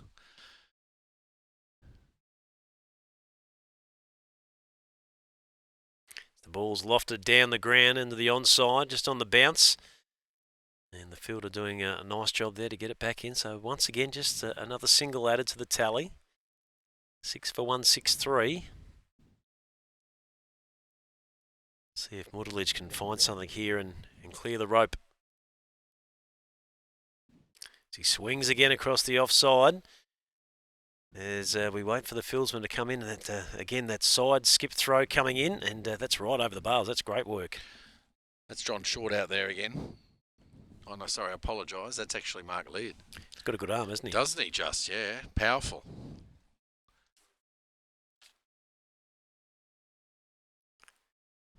Oh, swung away down the leg side. Umpire's going to give it. Thought it might have just been angling down leg, but the umpire adjudicates in the positive for Ashley Sipple, who picks up his third, and then that's going to be Benny Homan on his way. LBW for 2, as we get another look on the Enjoy Wine Char Grill and Bar action replay. Nice and full here from Sipple. Right up there. Had come a long way across his stumps, even though he advanced. He'd stepped almost outside off stump to get it across to the onside. So decision seems to be valid, and we'll stay with that tally of 7 for 164. So one ball remaining, and it's Jason Simmons who has to come out and try and go his hardest for one ball. As we can see our good friend Darren Treek about ready to get the drone up into the skies. We might have some competition from our friend Magpie out there, who's continually pecking away at the Beatles just off to his left. Oh, yeah. You can see him there, yeah, absolutely. All right, so one to go. Sipple, 3 for 25. He's a really handy member of this EV2 cricket side. Does his job with the ball, and he will be very important at the top of the list with the bat too. So look to chase down that score of mid 160s, maybe 170 if Simmons can get one away over the rope here. Lots of time being taken over the field placings. About 5 to 4 local time here in Mildura. Throws it up and it's hit down the ground towards long on. They'll maybe look to try and go for the second. Misfield will allow that. There's even the chance of a third. Now the batsman's coming from the other end. There's a bit of confusion. They're both at the same end, and that will result in a wicket off the last ball with the man run out coming back for the third. So that should give us 8 for 166, I reckon, at the end of 20. They would have got the 2 completed, but not the third.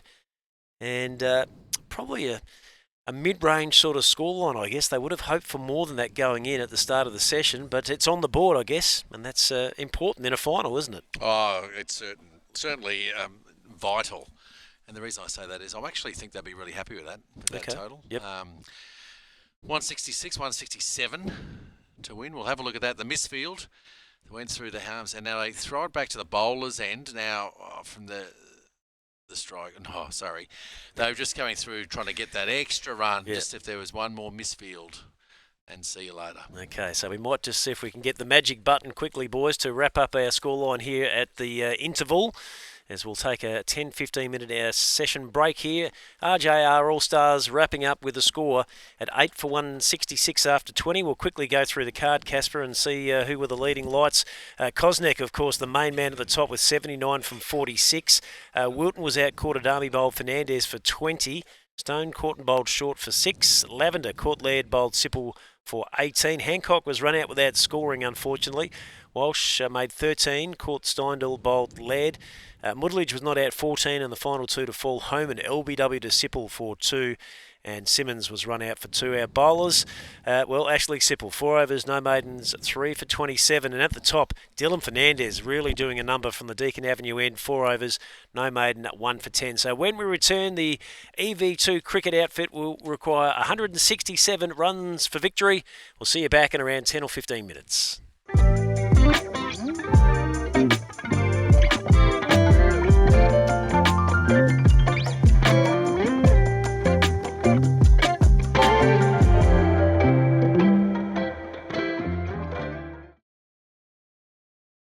The psychological health and safety culture of your workplace is vital to the success of your organisation. Are you addressing psychosocial hazards in the workplace? Learn to create a positive mental wellbeing culture where your business and your people flourish through our in-person, live online and self-paced e-learning courses. Scan and visit our website for more information. Alliance Biograin grows organic grains for strength, vitality and joy. Every grain carries the strength of the land, bringing real nourishment to every table. Because health isn't just about eating well, it's about living fully. Organic nutrition meets senior cricket. Alliance Biograin and CCMC, nourishing seniors, one meal, one match, one moment of joy.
What's going on?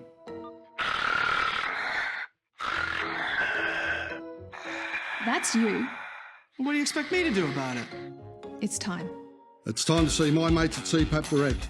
They help me get my sleep apnea sorted and they offer good old-fashioned customer service and support.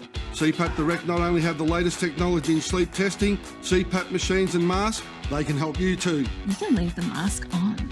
What?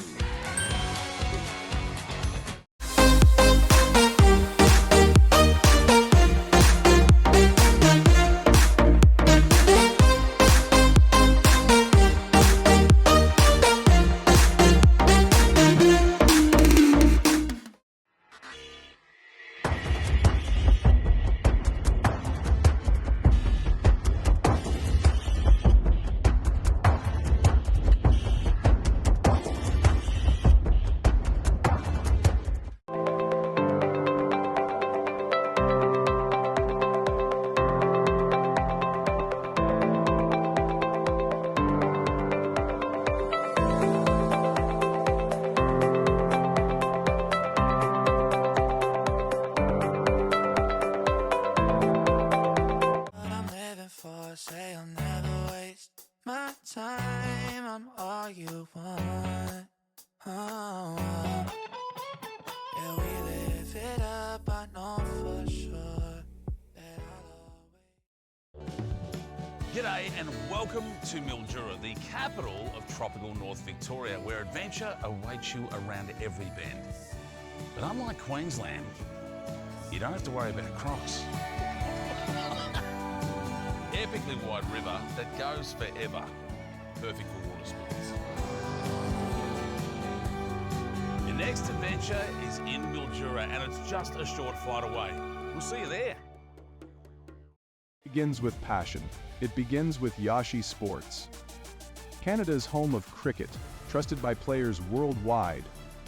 From head to toe, complete cricket solutions, official uniform supplier for T20 and CCMC.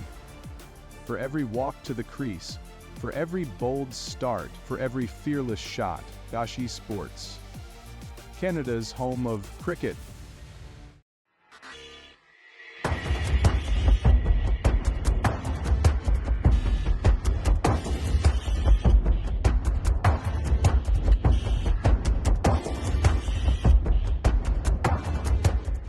Every moment captured in real time. Wickets, boundaries, bowling, batting, all brought to life. Vision AI turns data into visuals for analysis, streaming and content. NV Play. Vision AI. The future of cricket is here. Are you a batsman who's still training hard, still getting starts, but the big scores just won't come? It's not your technique, it's your process. Email the word SPIRIT to info@simplebatting.com and we'll show you the 3 simple steps serious batsmen are using to become the run scorer their team relies on, season after season.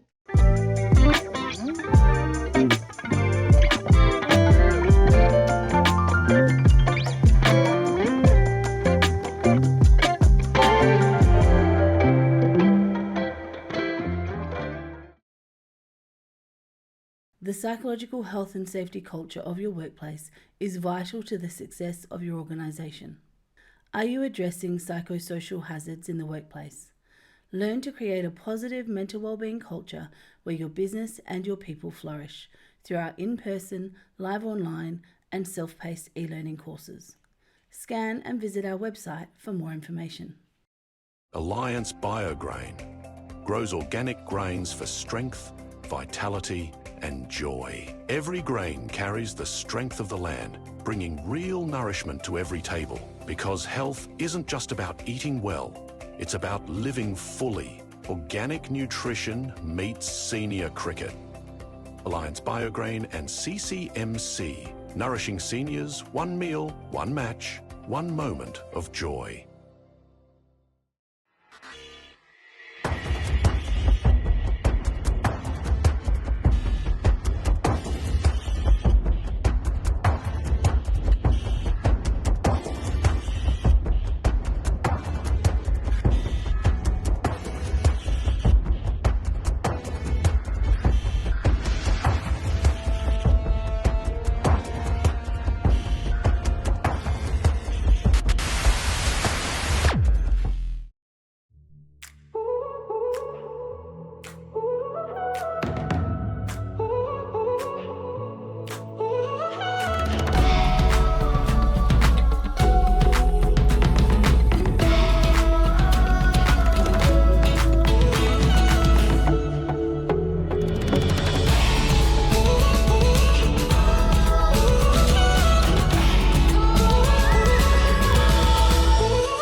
What's going on?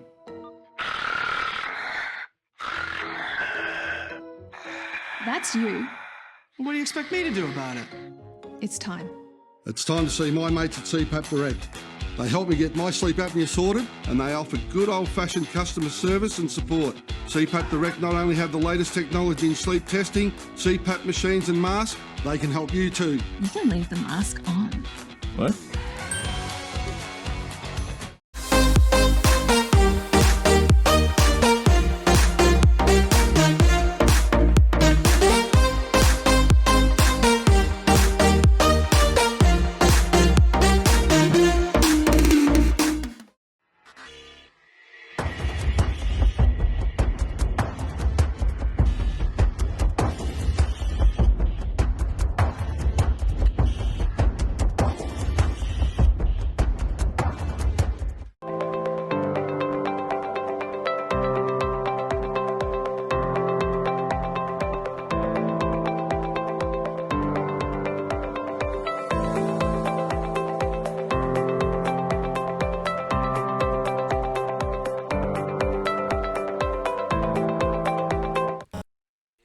It's a takeoff time. This is the last time that we'll sit here at this venue until next year. But of course, we'll be wondering what is going to happen, whether or not RJR All-Stars, after being sent in, have got enough money in the bank. 8 for 166. The best with the bat was Glenn Kosnick, who made 79 and batted so well. Sipple took 3 for 27. Peter Walsh and Michael Kasparovich getting ready to hopefully entertain you for the duration of this match. 20 overs, that's the maximum that can be bowled, and they'll be looking at doing something out of the ordinary because the run rate required is 8.5, with Nelson and Bellchambers about to go for broke. Welcome back, Michael. You've had a look at what's been happening as well as tossing cricket balls in the air, which is good. I saw you taking a few catches. Did you take them all? Certainly did. Good. Feeling really good too, and I guess after this week, these two teams are energised by the experience of being in the final. And so this last innings, as you mentioned, a rarely big total, I reckon. It is, It is. Nice, big, solid total. Challenging total, I believe. Well, they're ready to go. First ball is a full toss outside the off stump, and it's splashed away out to the cover boundary for 4. That was over-pitched and was hit with a fair amount of aplomb, and it went all the way. And just talking about the nerves, etc., what do you like when you're sitting in the shed now and your team, the Australian team, is chasing runs? Are you someone who likes to talk, or do you like to get by yourself? It depends on what the batsman. Some do. This ball is a appeal for LBW. That ball jagged back a little. And I tell you what, the wobble that's being provided is from number 17, Marcus Bellchambers, who got from one end of the wicket to the other and didn't look too flash, did he? Oh, he just had to get to the other end before the cricket ball got there. And he did that pretty easily. I think we've seen it where he's a strong hitter of the ball. He's a nice big fella and distinguished basketballer. Yeah, good player. He was a good player for the Hobart Tassie Devils a long time ago when the earth was green. There were more kind of animals than you've ever seen. Is that right? Mm-hmm. That's not a music. A music. Well, I suppose you could say that. Trivia, was it? Yeah. It's the Unicorn. You would have known that song, surely. Come on, lift. Drag yourself out of the comfort zone into what is now. I didn't get that one. No. None for 5. Nelson is 4. One leg by. Bellchambers is at the opposite end, and Bellchambers with the matchstick in his hand. It's a small bat, but I'll tell you what, when he hits it, they stay hit.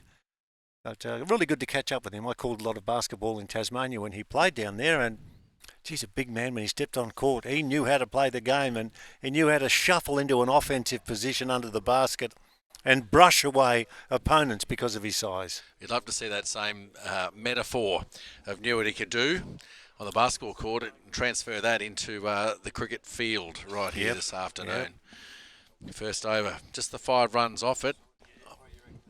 So they're looking for this start. It's that sort of total where you want to give it some at the start. Go hard, and then just makes it all a lot easier. But 167 to get here. I reckon it's going to be quite a challenging chase. Well, so do I. I think that's a long way off, and of course early days. But to hold on with the wickets, they wouldn't want to be stumbling like they did in the previous game to make the final and to win it off the last ball. They'd want this to be well and truly over before we get near that 20 over mark. For the EV2 cricket throughout this whole competition, they've somehow, in every game, found a way, haven't they? Yeah. Well led by the Kratzman connection, as we see the start of an over from Correlage now, and it's dragged away on the onside out towards mid-wicket. And there's no run, the fieldsman down there getting ready for what looks like the starter's position in a 100-metre race, but he's got to get ready now and climb up. That's the hard part, isn't it? Oh, is it what? And there's another man who's got some spectacles. So we mentioned a couple now. I think there's 3 now that I've seen. Wheaton, the leg spinner, he had the glasses. And that man out there. Yeah, Sitha Correlage. Correlage. With the breeze, you can see fluttering the nice blue uniform. Lovely top. And that breeze you talk about is actually quite strong now. It's blown in on our flags that we can see here, and it's coming virtually from over the right to left from this end. Correlage in, tosses up, and the attempted work away on the onside, a big shout. No appearance, your worship, from the fingers of David Schofield and Alan Owens that are out there. Brenton Hillman and Steve Ward are officiating as the third umpires. Now tell me, has the wind blown away the Gropers? They have gone, haven't they? The sand gropers aren't on the grassy hill. Oh, okay. This ball for full length and a slower one. Now there's another shout for LBW. What'd you think? That was the replay. Oh, was it? I thought, geez, bowling 2 good balls in a row. No, the next one, though, was just outside off and just turned around to... Yeah. No, easy mistake, mate. I can see that with the monitor. You can see the monitor, can you? Just. None for 5. Let's watch. And this one is hit hard and high. Is there a fieldsman back where we are? There is, but it bounces about 3 or 4 metres in front, and the ball will be returned on the bounce. It was well struck. But I think they only got one. They did, and very wily, a bit of off-spin bowling. This got no pace to it, just throwing it right up there and just really challenging the batsman. You can hit into the breeze because I've got a man at cow corner and deep, long on to catch you. Now, Coral Edge, that's the ball tapped away in the offside. No power in the stroke from Bell Chambers, and there's no run. So as we near the completion of the second over, the run rate required creeps towards the 9 barrier. This ball kept a bit low outside the off stump, and through it goes to the keeper. So we got through it very quickly, Coral. Just the 1 run off it, 2 overs down, none for 6, in the chase of 167 to enjoy the fruits of the last 2 weeks here in downtown Mildura. Lots of money for the side that wins. Will that be the RJ All-Stars or the continuation of the good performances in this particular competition by EV2? Michael Kasparovich is in the commentary box. Couple down, but we're going to take a little bit of time to work out who's doing what.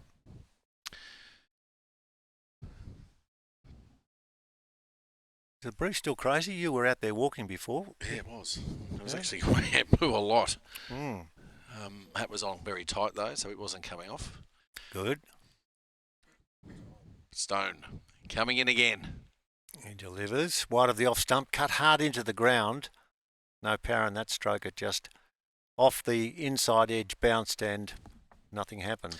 Yeah, Chris Stone. I like what he's done here too. Just that sort of the pace just coming on. He's just not looking to do much with it. Obviously seeing what it might do at the start, whether there's a little bit of swing, some variation. Stone in. Delivers, dragged away on the onside, hit well, hit with authority, but not quite the timing or placement. It's going to be cleaned up just inside the fence. Good work out there from Matty Pigg, but that was a good shot and not too far away from a boundary. I think what they should do too is notice that out there said Matthew Pigg, he didn't throw the ball back. He just had to underarm it to his mate. So there should be 2 runs out there. Just keep an eye on that. This ball outside the off stump is a wide. Umpires officiating, Dave Schofield and Alan Owens. We've had quite a few people who wanted to know what was doing with Billy. Billy, of course, has been here for every day of every cricket match that's being played now since the middle of September, and had said right from the word go he wanted 2 of the local umpires to officiate in this game. That's the sort of man he is, a man of substance. Good on you, Bill. Well done. Bretton Hillman and Steve Ward, the 3rd umpires. This ball dragged away on the onside, hit very powerfully again, out to the sweeper on the boundary.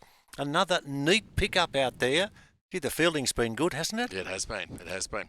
Yeah, I was just thinking there with Chris Stone. He's coming in. He's actually, when we say hit the deck, he's bowling a length delivery, and batsmen are naturally looking to hit that on the onside. One might just keep a bit too low. That one is on leg stump, turned around the corner for 1. That's all they'll get.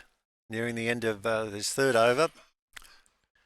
Patrick Silcox will jump into the box in just a moment. Well, not into the box, it's into our commentary spot here. It's quite an open area, isn't it, really? It is.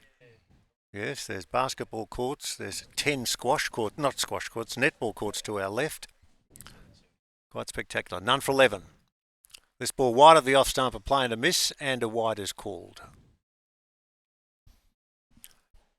Nelson and Bell Chambers being given the responsibility of getting this side off, not just to a safe start, but for a start where the scoreboard is going to continue to tick and tick along nicely. Yeah, the RJR All-Stars, they came off to a bit of a flyer in their innings.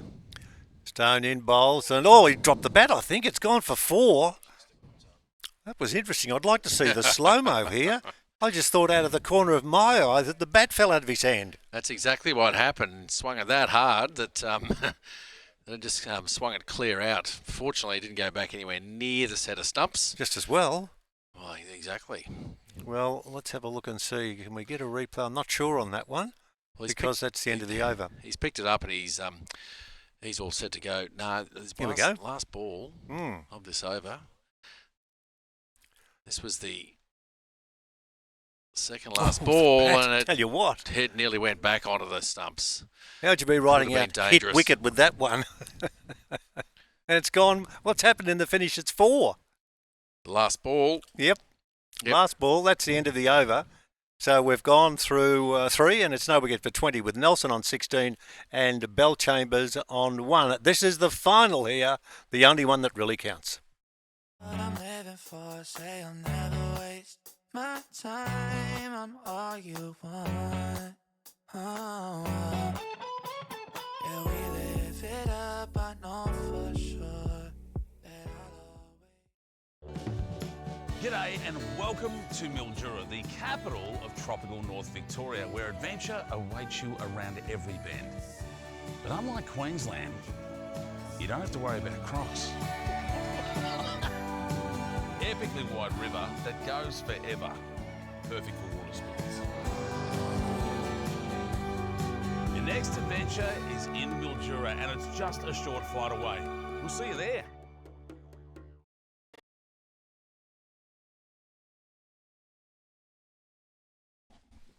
Number 20 after 3 here at the Mildura Sporting Precinct. It is the Global T20 Spirit of Cricket Festival. And there's your equation, 147 for victory. 17 overs remaining, so that required rate, 8.65. They're currently going at 6.67. And it's been a steady start. Well, steady's the word. I don't think it needs to... I was sort of expecting them to come out a bit harder at the moment, but of course without losing a wicket. But it's been really well bowled here. The first over from Correlage went for just the 1 run. Just thrown a little slow off spin. As the ball's worked out into the onside.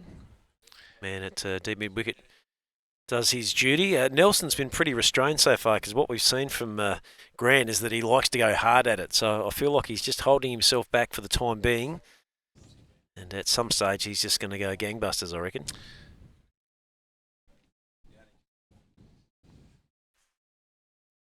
So he advances and hits it back past the bowler, just beats the outstretched hands there of Correlage and pick up another single there towards long on, off, beg your pardon. So Wasp at the moment, 55%. So it really is in the balance, isn't it? And so it should be, right at the moment, as you say.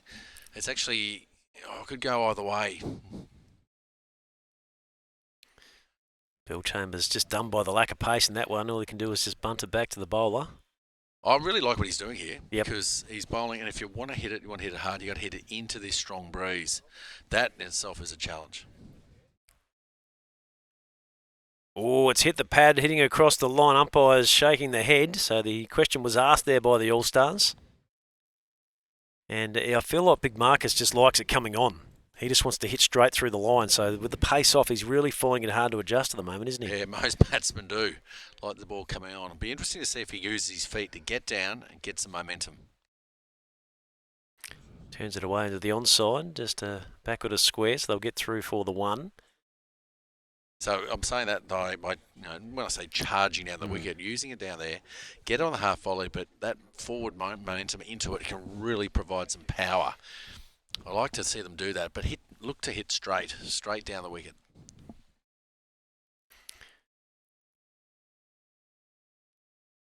As this time Nelson goes aerial, not sure he's got as much of it as he wanted. Diving attempt coming through there. Jason Lavender couldn't hang on. And it goes to ground, so disappointing there for Correlage, who's bowling a super opening spell. Probably deserved the reward of the catch there. Yeah, that was the end of the over. Just 4 off it, so another good over there from Correlage. Making the score 24 for none. And I suppose as we keep saying in this form, with each dot ball or single, that run rate just keeps climbing. So the partnership 24 from 24. So no real go button hit as of yet, but maybe EV2's strategy here is just to build a really solid base, get to 10 overs. And if we've got men still to come in, we can really launch, overs 11 through 13. Even during the RJR All-Stars, the way they were batting, I think I spoke about a little bit like Michael Bevan. Be there at the end and give yourself a chance. It's really getting good scores then, but what a shot that was. He's got all of that this time, didn't he, Nelson? As he rocks back and hits it out through mid-on for 4. Stone just into the pitch a little bit more, and that bit wider, which gave him the chance to really hit through the ball beautifully. Well, you get your hands out there and sort of really get that swing with the crossbat too, get the power into that shot. But that was a great, really good shot there. There was long on the fence, and he went wider and found that every bit of it. Advances and misses this time as it goes through to the keeper. Just got a little carried away after the previous delivery. Thought he could go again. You get that bit of a rush of excitement, don't you? And think you can just keep going. It's all about being calculated and measured and making sure that you can keep your wicket intact and keep the scoreboard ticking over at the same time. Only because of instinct. You see it in the slot and you want to give it some. Advancing, hitting down the ground, timed pretty decently. That will beat the man who was stationed there at mid-off on the circle, and it gets away for another 4. So maybe Nelson now is thinking, yeah, I'm feeling good. I'm going to start to have a go at a couple. Well, just sort of setting it up this way perfectly, really. Second boundary for this over, and straight, both of them straight down the ground. So the run rate now just a tick over 7, which is a pretty decent space to be in this opening power play. 8 runs from the stone over so far. Needs to dig deep and see what he can find from this one. Nelson, free swing of the bat, down the ground it goes. That's a monster hit. It'll go into the fence around the footy ground here. And that was right in the slot, and he just went whooshka. He's aiming for the 6th. I think he was. $25,000 sign. Hit that on the full. 75 metres there, straight down. And with the breeze, I think off the bat he would have thought I'm half a chance here, but the breeze just drifted it to the left. He's just going to take that into account for the next one. Looking to advance, and that one's pitched up on the block hole. He's still good enough to turn it around the corner. They won't score though, but that's a much better piece of work that time from Chris Stone, who's finding it difficult here in his third over. He has gone for 14 so far. As we can see, big Marcus Belchamber's trying to stretch the body out there. He is really doing it tough, the big fella.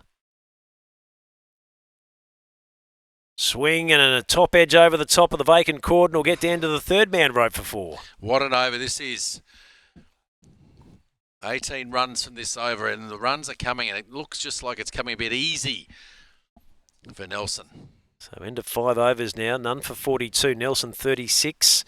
Belchambers is playing the sheet anchor role at the moment, really. He's a man that normally does like to get on with the job, but he's only got the 3 runs. He's only faced the 9 ball, so he's doing his job, ticking over the strike rotation, but he's another one that could really go big if he gets the opportunity. He sure can. He's got a few mates in that lineup too that can do exactly the same thing. So they're setting this run chase up beautifully as EV2 cricket.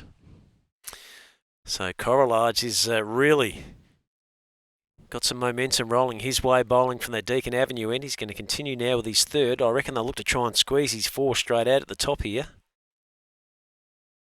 Now Belchambers gets his opportunity as they just make a few slight adjustments to the field. See Glenn Kosnak there on the ring, still hobbling around, not moving as freely as he'd like. Similar to the skipper from the Lightning Storm, Jason Fraser, who really struggled to get a gallop up during the semi. See the side-on shot from Correlage. Ball is hit into the ring. And the EV2 cricket boys unable to pick up a run on that occasion.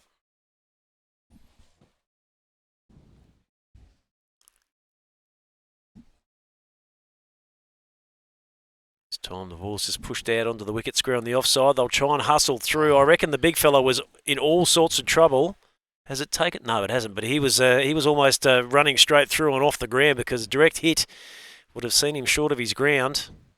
Even if Correlage actually collected that ball with that throw. Had time, didn't he? Had plenty of time there too, so chance going begging there. So none for 43 in the 6th over. Nelson has advanced to 36. This time he's just trying to wrist it away through on the offside. Can't find a gap, so no run. And he is doing a remarkable job here from the Deakin Avenue end of the ground. This is his 3rd over, and he's gone for just 7 runs, or 6 runs off his spell so far. That's outstanding, especially in the final. As Nelson swings to the onside, looks for the gap. It looks like it's going to go close. Chase here from Lavender. He'll get there. He'll knock it down to advantage. And now he throws it back in, and they'll get back for a couple. And that's a great piece of work on the fence. Outstanding once again. You've seen the effort just to contain that ball, drop it there. So what looked like it was going to roll into the fence for 4, all of a sudden we just managed just the 2. I like it. Got the Wasp now up around that 70 percentage mark, which is a decent spot to be. As now Nelson again opens up, uses the power in his forearms. It's going to pitch in the ground there, so it won't quite go all the way. Lavender's caught into action one more time as he knocks it back up there for Darren Rasmussen, who throws it back to the bowler. But Nelson, when he's in full cry, Casper, he's good to watch, isn't he? Oh, absolutely. Once again, I'm not saying that a lot because I'm just excited about to see that and the opportunity that he's actually got to take here. 47 for none. Oh, and just a stop there from Correlage in his delivery stride. Nelson's 40 out of 47, so it's a one-man band at the moment for EV2 Cricket. They've still got some good ones to come. So they're setting a nice base. As this time it goes out into the offside. Not sure that's exactly where he was directing it from the initial mindset, but they'll pick up the single nonetheless. So at the end of 6 overs, EV2 Cricket are none for 48. Begins with passion. It begins with Yashi Sports. Canada's home of cricket, trusted by players worldwide. From head to toe, complete cricket solutions, official uniform supplier for GT20 and CCMC. For every walk to the crease, for every bold start, for every fearless shot, Yashi Sports. Canada's home of cricket. We're live at the Mildura Sporting Precinct, the Global T20 Spirit of Cricket Festivale final. It's EV2 Cricket taking on RJR All-Stars. And it is a really gripping contest here at the moment. Of course, the target set in the first session, 167 to win. EV2 are none for 48 in the 6th over as Nelson continues to keep the scoreboard ticking over. He gets it away down towards fine leg and they'll pick up another single. Pat Silcox alongside of Darren Cheek. Howdy, Pat. Isn't this so exciting that there's been the runs that has been getting in. Nelson's just been getting stuck into it after a very slow start in the first 2 overs. As Bellchambers now launches one, uses the long levers, gets the bottom hand underneath it, and it goes a long, long way. Oh, that was a great shot. I was just talking to one of the EV2 players, and they said that they told Bellchambers, look, you don't have to hit a 6 on every ball. And I was thinking maybe they probably needed to let him have a little bit of opportunity because it's not like him to have 4 runs off of 11 balls, but look at that. Suddenly he decides to launch into that and he's 10 off of 12 balls. Well, to be fair, he hasn't had a lot of the strikes so far. This time he's just working it away into the onside, times it nicely, gets out there, they'll pick up the single. Score now none for 56, I think we've got there. Bellchambers is 11, Nelson 41, and already in 3 balls of this over, they picked up 8. Yes, that's a great start, and he puts it on the stumps, and they've thrown it. He's hit it high in the air, but it's going to bounce in front of the 2 fielders. It was they're well on top of the run rate here in the sense because the All-Stars, they took 8.1 overs to get their 50, and they've come up with 6.2 to get their 50, so they're well on track in comparison. Kosnek in the attack, and Bellchambers is going a long way again. He's almost cleared the footy fence, has he? That is a monster strike. Made it look so easy. The cameraman can't keep up with it. There it is. There it is. Right on the dirt track by the fence behind the vineyard. By the rabbit fence. That's about the longest one I think we've seen. That is an absolute beauty from Marcus Bellchambers, and that's what EV2 Cricket bring to the table. Some really attacking stroke players. And he's just bided his time at the non-strikers end while Nelly's been going about it. Now all of a sudden he thinks, I'm going to cash in on this. Yeah, I think he's just he's waited for the right time, hasn't he? That's for sure. The new bowler coming in and he's just planted him over, and poor old Brendan Walsh was the one that had to go and climb the fence and do the long walk to go and get the ball. So Kosnek comes around the wicket this time, beats the batsman, beats the keeper, and it's racing out towards the 3rd man boundary. They'll get through for just the 1 as the fielding's done there by Jason Simmons, and that's the end of the over. So 7 done, none for 64 is the score. Run rate is 9.14. Nelson 42, Bill Chambers 17, and Cheeky, the Wasp, 87% in the affirmative at the moment. 87%, that's a high mark. I don't know if we've seen a Wasp that high this early in the game. 103 to win from 13 overs at 7.92, and they're currently going at 9.14. I mean, spare a thought for this guy bowling from the Deakin Avenue end of the ground. Correlage has only gone for 11 off his 3, so he's done his job. It could have been absolutely out of the equation if they had someone going for a heap at this end of the ground. Yeah, he's opened really well. His first over of the day, which was the second over of the game, he only had 1 run off it, and that's the lowest run we've seen off the first over from the opening bowlers. It's been a great spell. Just trotted out to his captain for a bit of inspiration. Not sure that Glenn Cosning had much to offer him there. He's a bit beside himself trying to come up with options. They need wickets. That's what they need. Coming in and he's just plopped it just right on the mark, and he's actually given Bill Chambers no room to put that over the fence. Well, they're sort of just treating him with respect at one end and going hard at the other end, aren't they? They can afford to just pad out a few of his balls. They're so far ahead of the rate at the moment, and Bill Chambers... Look at the defence on that. He Plenty even of stops respect. for the picture. I love seeing Bill Chambers running between the wicket. There, you can see there that he's got that other sport under his wing, the old basketballers, when they just trobble down from one end to the other. Just padding it out there towards the offside, the backward a point. That'll be enough for a single. So they seem confident and happy enough to just let Correlage go about his work and get his 4 overs out of the way. Because, as we said, they're still going beautifully. That run rate at 8.67. Well, he's giving him no room. He's just putting it right in their spot. No room to reach out and place his balls over the fence. Correlage is back in and again just pops it there on the off stump. And it's just paddled down to the offside. It's almost like a case of they just refuse to want to go out to him. So if we don't get one where we want it, we're just going to put it back down the pitch.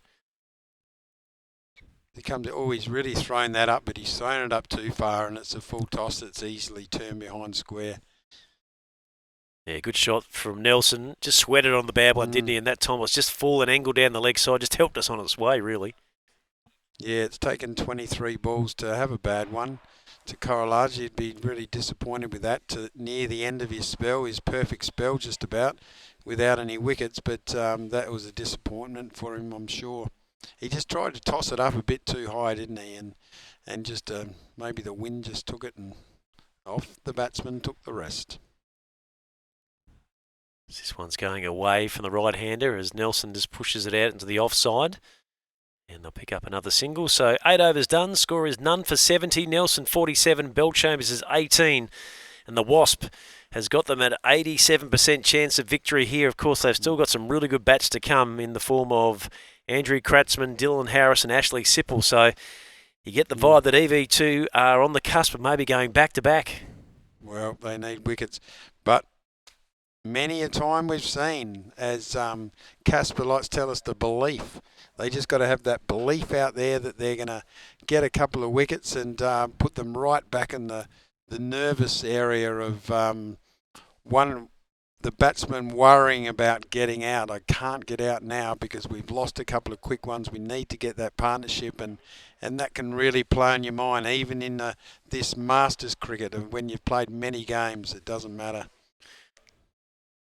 So none for 70 as Jason Simmons is set to take up the attack. I'm surprised that he didn't start up with a new ball because he's been one of their leading lights so far through the tournament, but they've just changed their attack around a little bit here. Bowls into the wicket and Nelson's able to knock it down to the man at short third man on the ring. And I guess with Bell Chambers not at 100%, they're not going to take those quick little singles. No, and they don't need to. They just need to, when Bell Chambers faces, just to slug it down the ground. That's all he needs to do, and he might like this pace onto the bat. Nelson 47, Bell Chambers is 18. Simmons coming in and just Oh, puts he's it down. picked that up beautifully off his pads, And and the what a catch is catch. taken out in the deep. That's a ripper from Matthew Pigg. Lost his hat in the process, but he's a happy camper. That's a super bit of work out there, and he blows them out on his way in towards his teammates. That is a remarkable performance. We've seen some great catching on semi-final day. That was fantastic day. catch, wasn't it? And that was a diving forward catch. There's been a few of them during the week that have gone down, and we saw one today, but that one comes in and it was a loose ball down leg, and if he'd missed that, it might have been a wide, but he clipped it beautifully down to the ground, but unfortunately for him, it was too far in the air, and then Pig came around and dived and took a great catch. For this time of the week, that's just brilliant. And look at the fellas now, they'll be talking about it now in the huddle, talking about how, come on fellas, we've got a chance, we got one now, let's get 2 and then 3. We've seen some quite remarkable momentum shifts, not only today, but in the past couple of days. So 1 wicket could turn into 2, and then all of a sudden, pressure comes back on EV2 cricket. But Simmons gets the result that his side, the All-Stars, were looking for as he picks up his first wicket. Bowling in the uncustomary role here coming into power play 2. He's normally a new ball man, but there's a bit of strategy going on between the leadership group of Kosnick and Lavender. They know what they're doing, and maybe Simmons is going to be a real weapon for them here in this mid part of the innings. So we wait for the new man to come out. We're just pausing here, are we, for maybe a look at the front foot potentially? No, there is the official decision. Okay. I think we were just making sure of it. So the wicket is given. New man coming out is Ashley Sipple with the second wicket to go. Yeah, that was even confusing me. I wasn't sure what was going on there. I didn't see the call for the third umpire. I think the batsman was probably, a bit of sportsmanship and gamesmanship, just standing his ground, maybe enforcing the umpire to have a second viewpoint of it. We see the replay and we see what the third umpire had a look at. Yeah, it looks pretty good to me. Yep. Absolutely. Got it claimed before he hit the ground with the ball, and then he was able to sort of bring it back into his body just to protect it. So, yeah, really sharp piece of work down there by Matthew Pigg. Score is 1 for 70 now in this, the 9th over. We'll take a short break at the end of this one. Peter Walsh will rejoin our broadcast position here. I think we may well have John Short from EV2 Cricket back in for another chat too. So stand by for that, but we'll get through the end of this 9th over. Simmons 1 for none, so perfect start for him. Sipple had a great first session with the ball. Let's see if he can double up now with the bat as he's just turning it around the corner, and he'll amble through for the single. Gets his count underway, so 1 for 71 now, halfway through the 9th. They've got their man. They wanted to get in Nelson and get him off the ground, but with how good this whole batting lineup right down to the end is, what happens then you get Sipple. And then you get Kratzmann, and so they just got to keep working hard and just keep on there and really try and get those dot balls if they can. As Bell Chambers sees that one up in his slot, and it's just a blink of an eye and it's gone. There was hardly any backswing. It's just all forearm power, isn't it? It was not much of a backswing. It was just so quick, the bat speed. No, it's just I'm hitting you over the fence right now. Bang, you're gone. Almost premeditated. Like he was thinking, I'm just going to take this downtown, and he did exactly that. So he advances now to 24 from 19. Score is 1 for 77. And that run rate currently going at 8.88. So he comes in again to him and he's run it off the face of the bat to the keeper, and Simmons is having a moment here in the 9th over. Picks up his second. That was a great follow-up after being hit down the ground for 6. He's happy with himself. Marcus Bellchambers maybe not quite as content as he makes his way off the ground.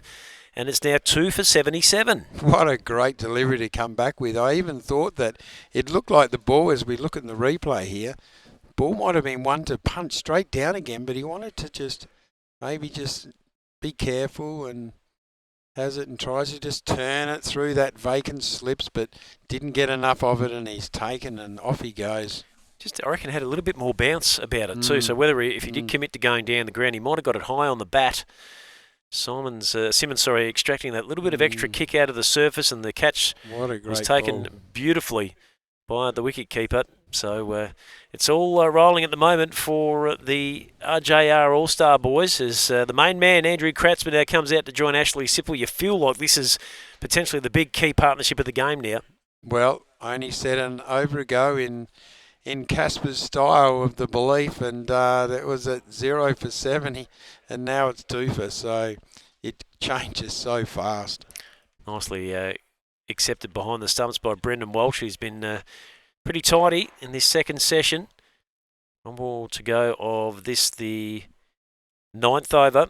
And then we'll take a short break with Peter Walsh to rejoin you here at the Mildura Sporting Precinct. Simmons, instant impact in this first over, has 2 wickets.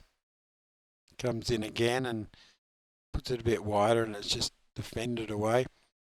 Well, what's the wasp percentage now? 74, so it's come back a little bit, but they're certainly still ahead of the game at the moment. After 9 overs, the score is 2 for 77.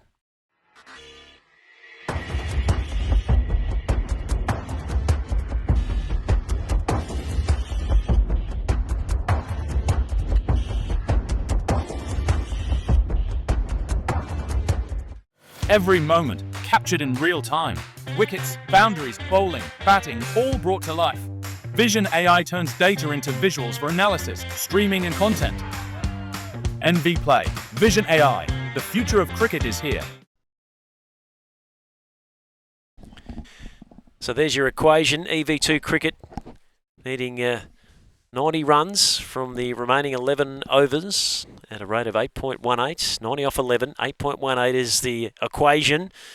So things are getting a little bit tight now with a couple of quick wickets for the All-Stars. And Jason Lavender is called into the attack. So he'll look to continue this momentum shift here as he bowls to Ashley Sipple. He's going to be bowling through and around the wicket. As it goes down the leg side, it's going to be wides. Keeper was unable to collect. They'll pick up the extra one to go with it. So score is 2 now for 79. Yeah, the one thing we have to always remember, and we do forget because we're thinking of a longer game of cricket, that if we have lost 2 wickets, but there's only 11 overs left, so they can afford to lose a wicket every 2 overs and still be well on track. So if they have overs like they did before with a 6 and a couple of 2 runs and a couple of wickets, it's not too bad. Kratzman is compact in defence. There's a little bit of hesitation between the wickets. Kratzy's going to have to hustle through. Sipple was confident to get going off the bat. Maybe just goes to show that Andrew is not quite at 100% there, not moving as freely as he'd like to be. It's been a tough campaign for his troops. Gone in with, as they call it, the dirty dozen. They've managed to get through, unscathed so far. Touch wood. Still a few overs yet to go. There's Lavender around to Sipple, who pushes out into the offside. Timed it well, but they'll get through for the single as Kratzman pulls up at the other end. So 9, halfway through the 10th over. Score is 2 for 81. Oh, and Kratzman almost scooping that one back up to the bowl. They got high up on the top of the blade, didn't it? Yeah, he's just waiting. No, they're just turning over beautifully, and that's what Andrew Kratzman does a lot of with his teammates out there. And if they can just keep doing this, he comes in again, and Kratzman goes onto the back foot but just taps at 2 point. But they still run through for a good single. They're running really well. Sipple's taking control of this running. Yeah, these two like to turn the score over and rotate the strike. And, of course, that left and right-hand combination, as I mentioned earlier, not only is it difficult for the bowler to readjust, but the field placings need to be adjusted. As Lavender tosses it up, Sipple just checking his stroke, but he'll hustle through for another one. So this has been a reasonable over for EV2 cricket. There's the wide to start off the over, then we picked up 4 singles, so 5 from it with the absolute minimum of risk. My maths is no good. Yep, 6 there because they ran on the wide as well, so they've got They the did. 6. And Correct. They only needed 2 here to get their run rate required. Ball's angled into the pads of Kratzman, who hits out to mid-wicket and tidily fielded there, so there's no run. At the end of 10 overs, the score at the Mildura Sporting Precinct is 2 for 83. Are you a batsman who's still training hard, still getting starts, but the big scores just won't come? It's not your technique, it's your process. Email the word SPIRIT to info@simplebatting.com and we'll show you the 3 simple steps serious batsmen are using to become the run scorer their team relies on, season after season.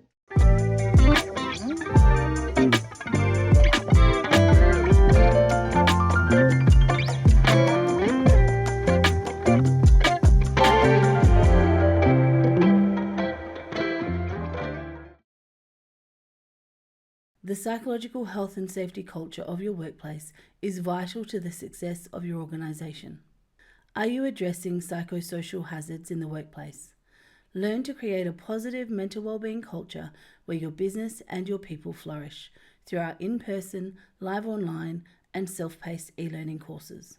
Scan and visit our website for more information.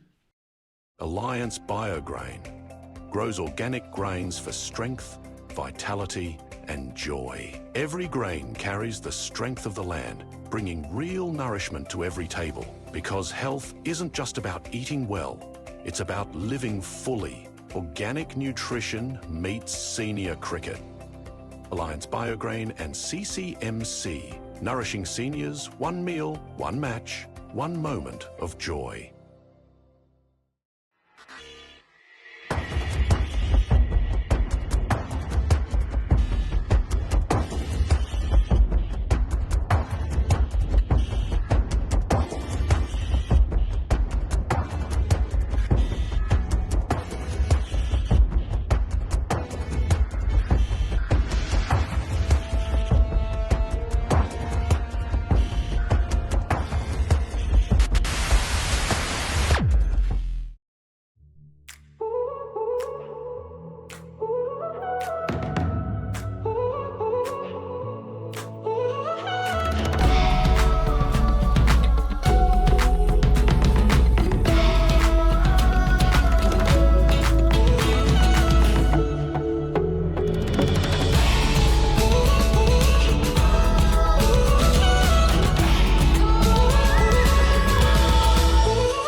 When you've got a final on in any sport, of course, if you're not vested in with the interest of being involved in the sport, for example, if you're not an owner, you might be able to relax or what, but the man who sits beside yours truly, Peter Walsh, here at the venue, and it's a good venue in the downtown Mildura vicinity.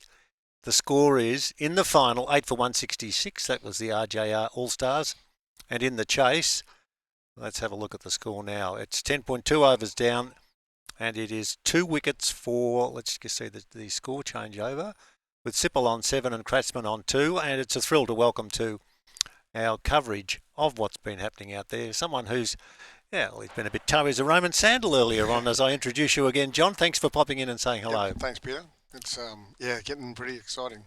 It's been an exciting week and a bit. That's for sure, and we'll talk to you about what does this mean for your company or your team that you own, and they've got their way into the final, and that was enough for us too. It was stirring earlier on today. Yeah, well, I'm just a bit of a cricket fan. I really enjoyed the whole concept. So as a company, we got involved, but when you come down here, these guys are just such an experience to go. It's such a long journey. It's really 9 games of cricket in a row, and we're all busted, but it's such an enjoyable thing to do this all together as a unit. It's been really fun. So the fun part of it, yeah, all right. But what about the end of the previous game to make sure that you made the final? There was so much enthusiasm and so much relief, I think, that you got there. Yeah, it's last ball. So it's cricket, and it's pretty sad for the poor Lightning Storm boys. Some of those boys are our friends, and someone has to win, someone has to lose, and we were lucky enough to get through. So yeah, we talk about the spirit of cricket, and we talk about being friends, and even at the official opening ceremony sort of thing, where let's put your arms around someone who's beside you and do those sorts of things, and encourage, if you're not travelling too well, to start a conversation or to phone a friend or to get involved. Are you finding that's happening? Oh, absolutely. We're all the same cricket nerds, and we're all enjoying the whole experience. We're all sore. So, we're all the same age, so it's it's fantastic. Lots of friends being made, absolutely. All right, what does it do for your life? And I'll get you to embellish as we wait for this delivery outside the off stump, and it's hit hard off the front foot out to short cover. And there's no run. It's 2 for 88 at the end of 11, and the chasing is now required 54 balls with 79 runs. What does it mean for you? Oh well, this is always fun. You make friends, it gets you out of the house, and gives you something to do.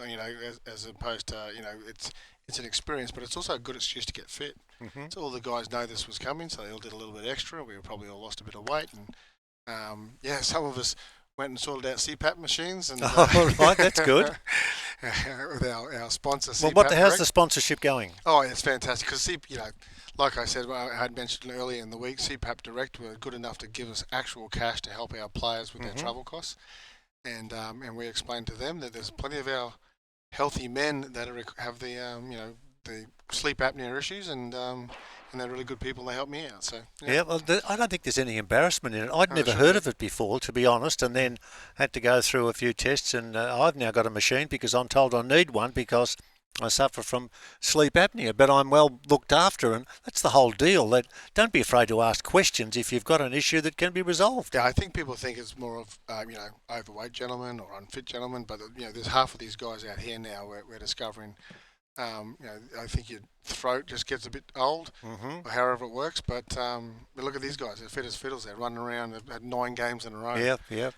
So it's been fantastic. How difficult is it to get together the group? You won last year in the competition. What about searching for new faces? What happens?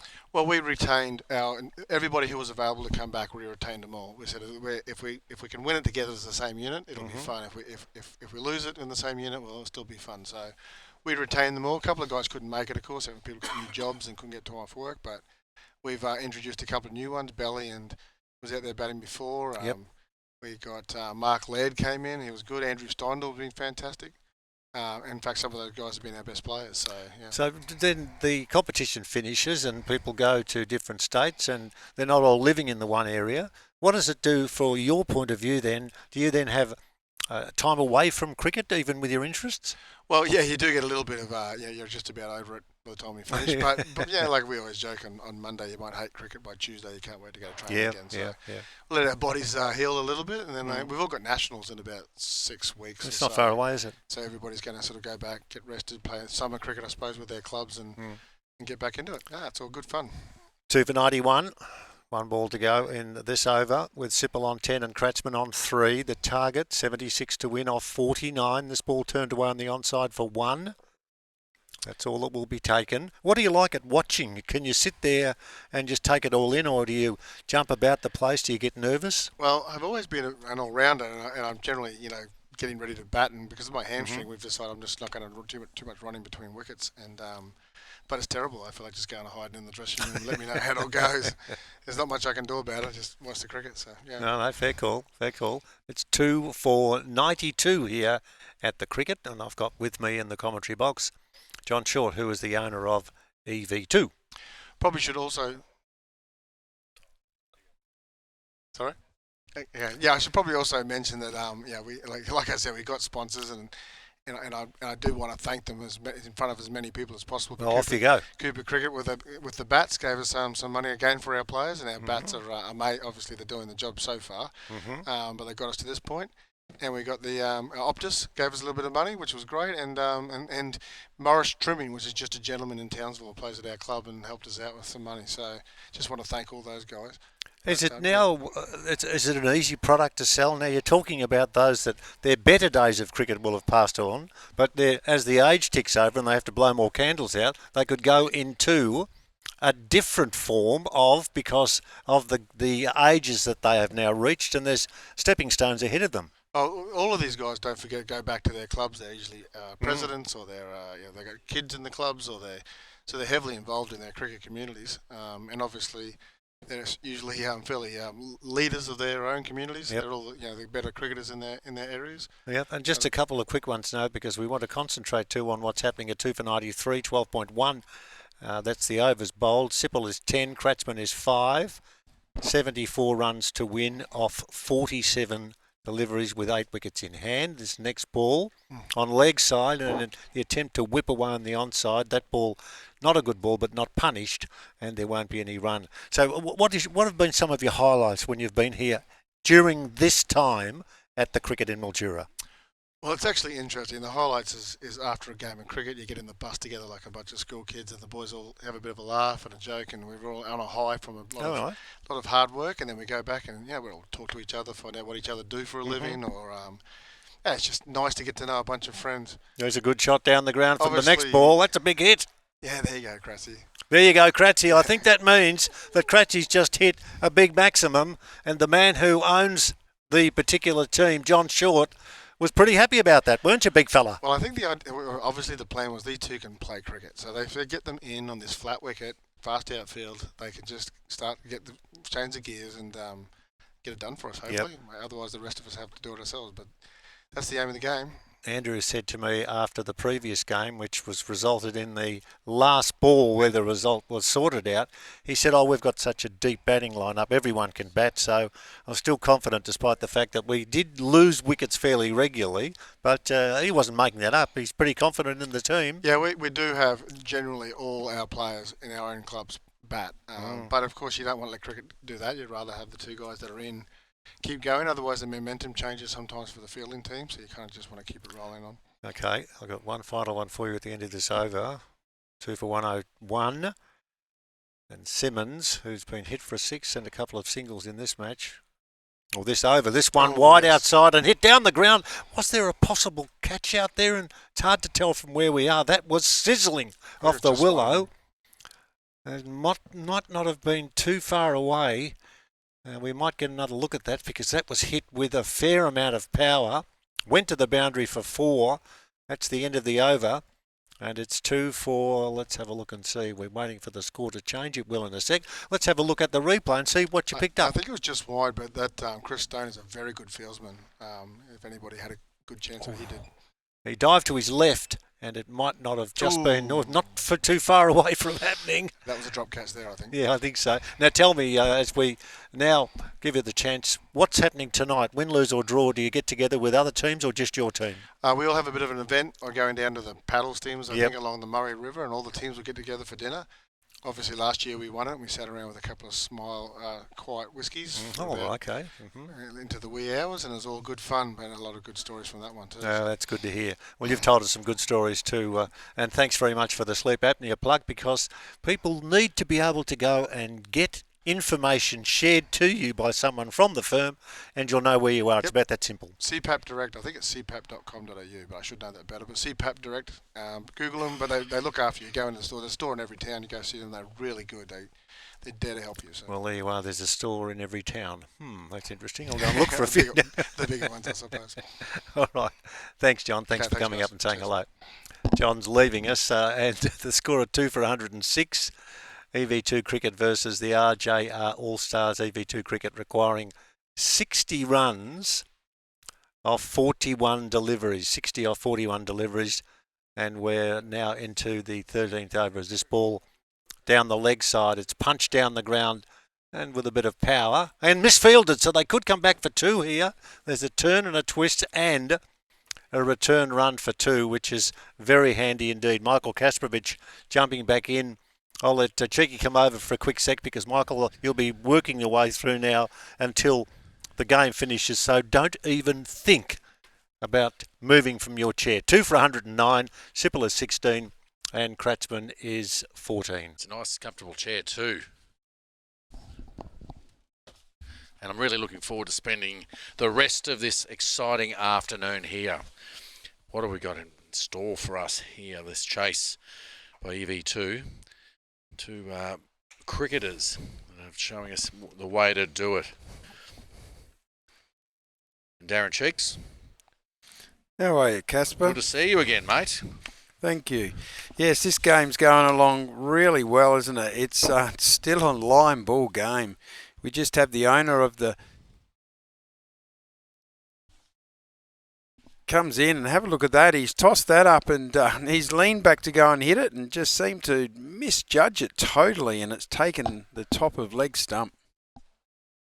Yeah, outstanding, that little bit of a change. I know you're saying that John Short, the owner of EV2 Cricket, was actually just up here. He was, we'll just have a look at this replay.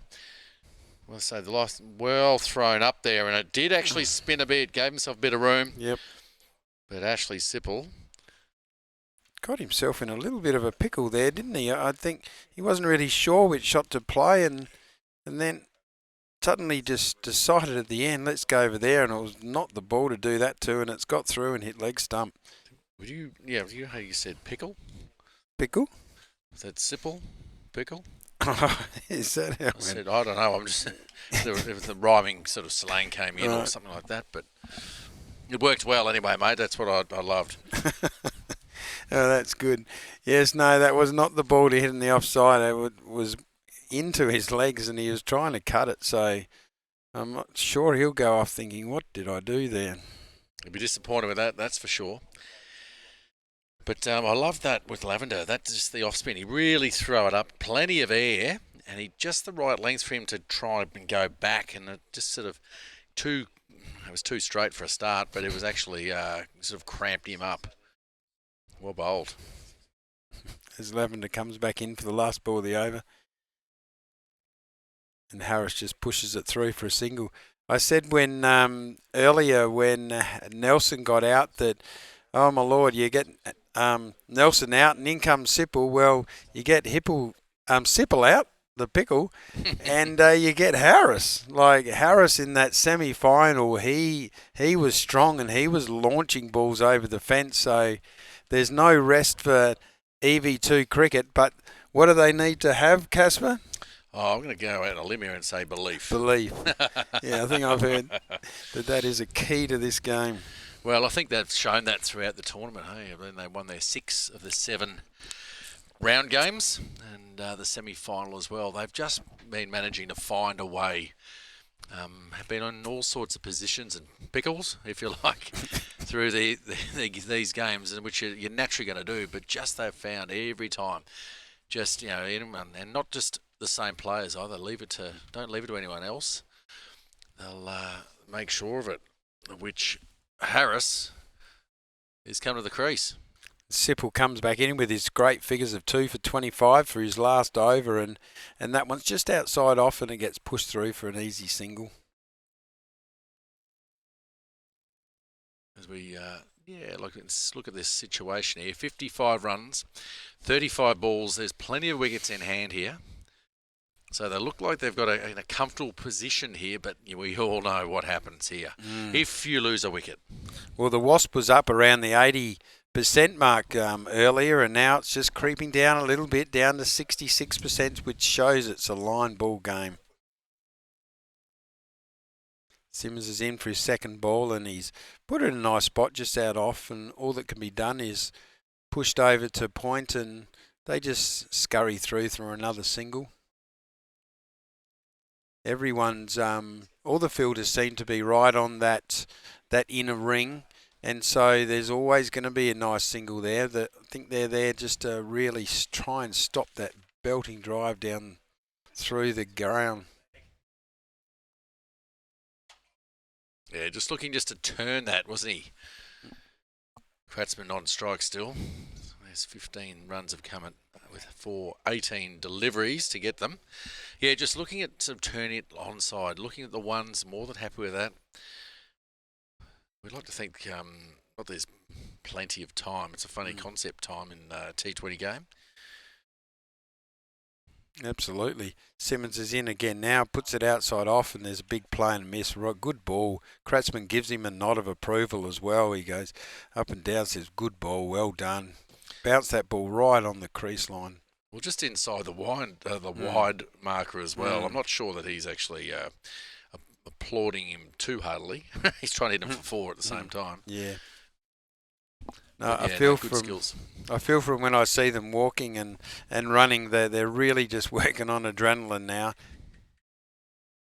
Simmons is back in and bowls it through. Puts it on the leg stump, and it's just pushed down to the mid-wicket boundary. Well, and I think out of instinct once again in these positions. So a full ball on your stumps, and naturally there, Kratzmann just whipped it off his toes. Couldn't get it square enough, even though there is a deep square leg, but it went straight out to the mid-wicket fielder. On the ground too, so change of angles here. Simmons deciding to come around the wicket to Harris. Simmons comes around, he starts nice and wide and pushes into his leg. Yeah, no, the angles, we're just going to go straight down leg there, but absolutely worth it. Worth a shout just to keep life interesting. Going for that, but I think he's dreaming. We all know that. As we go off for a break, for a commercial break, and it's 3 for 114 with 5 overs remaining. What's going on?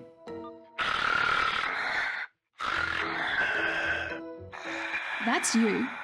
What do you expect me to do about it? It's time. It's time to see my mates at CPAP Direct. They help me get my sleep apnea sorted, and they offer good old-fashioned customer service and support. CPAP Direct not only have the latest technology in sleep testing, CPAP machines and masks, they can help you too. You can leave the mask on. What?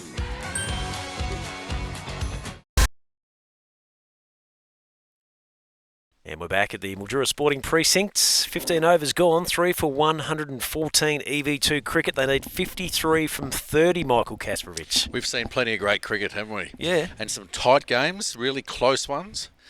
I think we're going to see this go right down to the wire as well. Okay, two pretty handy operators out there at the moment for EV2 cricket as Lavender continues. And Harris is leaning back and pushing the ball out in towards backward point region. They'll pick up a single. Nearly had a bowl off. We did in the semi, didn't we? Geez, that was close. It doesn't get much closer. Not sure the boys would be really up for that here. I think there's quite a few that are keen to wrap things up one way or the other. It's been a busy 7, or for some of them, 13, 14 days have played right through the internationals as well. It's been a lot of cricket for them, but I love it too. And when you come down the crunch, you've got this final, this wonderful tournament. It's Kratzman, not quite a attractive looking stroke. He got himself a bit out of balance there as he's trying to force away onto the onside. So he's got to 16 now from his 21 deliveries. Harris is 3 from 4. And again, it's going to be another interesting scenario to see who they use from a bowling perspective at the back end. They've still got a couple of men that have got overs up their sleeve. As Kratzman hits it back at the bowler who sticks a juke out to try and clutch at it, but it's hit the sign. Not on the full. No, I got a bit excited, but we have seen a hit at least as Kratzman manages to get a much-needed boundary. Takes his score now to 20. Score is 3 for 119. I'll tell you what he nearly did. He'd also take the umpire's head off. Yes, well, I guess he was obscured initially by the bowler's attempt to take the catch. That's Alan Owens down there, but he's got a smile on his dial, so all is well. Oh, there's an appeal. There's a caught behind and another twist in the game as Kratzman has given out. He's on his way for 20, and the RJR All-Stars are certainly well and truly in the hunt here. Oh, look at that energy there. They knew, even though the great shot there, previous ball by Kratzman, straight down the ground, a little bit shorter. And once again, just a little bottom edge bite, I think. We'll get a good look at it here with the replay. Great work by Jason Lavender. Little edge there, straight through, and straight away they know it. They're happy. Nice work from Brendan Walsh behind the stumps as well, because he was almost in that position of being down and coming back up and managed to keep his position nicely just to get it. It was a bit awkward, but he managed to clamp onto it and hang on. So, wow, that's a massive change up to the game now. 48 to win from 26 balls remaining.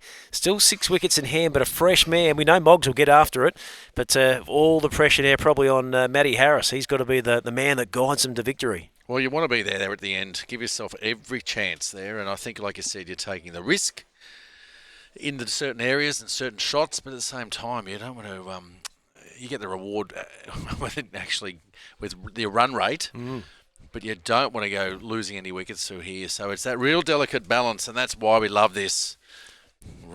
I know, that's why it's going to come down the wire. Okay, so 2 for 20 now for Lavender, who's... having some impact through the midsection of this innings. They've been strategic with their key bowlers, Lavender and also Simmons, coming through the middle section of the innings, and they've picked up important wickets. As Moggs, hand off the bat, swings it out into the deep on the onside. Nice hustle in there from Sean Kruger, the man, as he fires it back to the bowler. But from what we've seen of Willie Moggs, Cass, we just know he's just going to go. He's not going to hang around. No, he's shown that, hasn't he? Before, it's what its situation requires, really. Harris is back, and unable to really find a gap there. I guess he feels like he's happy to not necessarily sacrifice himself, but he knows that someone's got to go, and he's going to designate himself as the man. He is, and that's the end of that over. So with that, 120 for 4. 4 overs left. 24 balls, 47 runs. This is getting a little tight. And it's amazing, isn't it? As soon as they lose that wicket, and we've seen that with EV2 cricket, the whole tournament where they'll be on top and then all of a sudden a wicket or two and things change regularly. You just feel like, they've got things under control until they lose the wicket, and then all of a sudden they're really scratching around. I think that's why we love this game. And look, as a former player, and obviously Test cricket is the best test of skill. We love that so much, I think, and being fortunate enough to actually have played that, but also too with 2020 cricket, I just think it's the ideal, certainly ideal version of the game as you get older. Because if you keep your foot behind the line and you bowl relatively straight, you've only got 24 balls. You can manage your way through that. You can definitely manage that. And I just think, as we've seen through this, the over 50s competition, the Masters tournament, there's been great skills, and I'm looking forward to this, the finishing skills. Stone here in his final over. Lots to process, a lot of tired joints to have to deal with here as Moggs hits it out of the block hole, gets it down on the onside for a single. Have to make an apology. I credited Brendan Walsh with the tidy work behind the stumps, but it is actually the number 6, Pranantha Mudalij, who's taken up the residence behind the stumps, and he has been very tidy indeed. It's one of those jobs and the roles in a team that you sort of take for granted. Yeah. For the wicketkeeper, expecting them to take every catch or be in position all the time, it takes a lot of work, a lot of skill. And we've seen plenty of that throughout this tournament. Each team, there's been some wonderful keeping. Yeah, good glove man can make a lot of difference in a tight game, especially like this one. As it's steered away by Harris out into the offside. Nice piece of bat on it, but they'll just pick up the single. Matty Pig out there in the deep. 4-4-1-2-2. Midway through the 17th over, the equation, 45 for victory, 22 balls remaining, 6 wickets in hand, so they can afford to throw the bat a little here. As I said, if Moggs decides he's going to go, well, they've still got men up their sleeve. As Moggs turns it around the corner, not quite where he wanted to go, but he'll get through for another single. I like it. He's bowled it really full there and sort of at his legs, hit him just along the shin, cramping him as well. The batsman, and we've seen Moggs in previous innings, as soon as he can free the hands a little bit on it, geez, he can give it some power. Yeah, he gets some good speed, doesn't he, with the bat through the ball. Harris, again, caught in the crease, can only just swing it down towards long on for the single. I'll fire a quick question without notice. In fact, I'll get 2. Question without notice to you. Bowlers with long sleeves, yes or no? Yeah, I'm just trying to work the context. If it's cold and you don't want the sun on your arms, perhaps. Maybe. Yeah, it's just an interesting one. You don't see it very often. I mean, the great DK used to roll them up, of course, but traditionally most fast bowlers have always been short sleeved. I was always short sleeves, personally. Yeah, yep. As Harris again hits out onto the onside. Through for 1, they'll get through for a second. So starting to tick it over a little bit more now as the score advances to 4-1-2-7. You're still needing the boundaries, though. This is what's crucial. You got to find the fence, as we love to say. And Harris has been there enough now. But with 19 deliveries left and only 40 runs, that boundary is a must. Again in the block hole, not much that Harris can do with that. He pushes down the ground. And you just get the feeling the All-Stars have got all the answers at this point of time, at the end of 17 now. Score is 4 for 128, so they need 39 from the last 3 overs. It'll take some getting, won't it? Oh, I think it will. It will, but we've seen it just happen every game, haven't we? Where what was good there too is the finishing off of the innings, and I think what will be interesting to see who they use, which bowlers actually get it. I know they've been bowlers, but taking the pace off. He's cheeky at the front, bowling some right arm oranges in front of us. There you go. I love the oranges around here. They are good, aren't they? So good and big, juicy. Yep. No seeds. Seedless, yeah, that's always important, I think.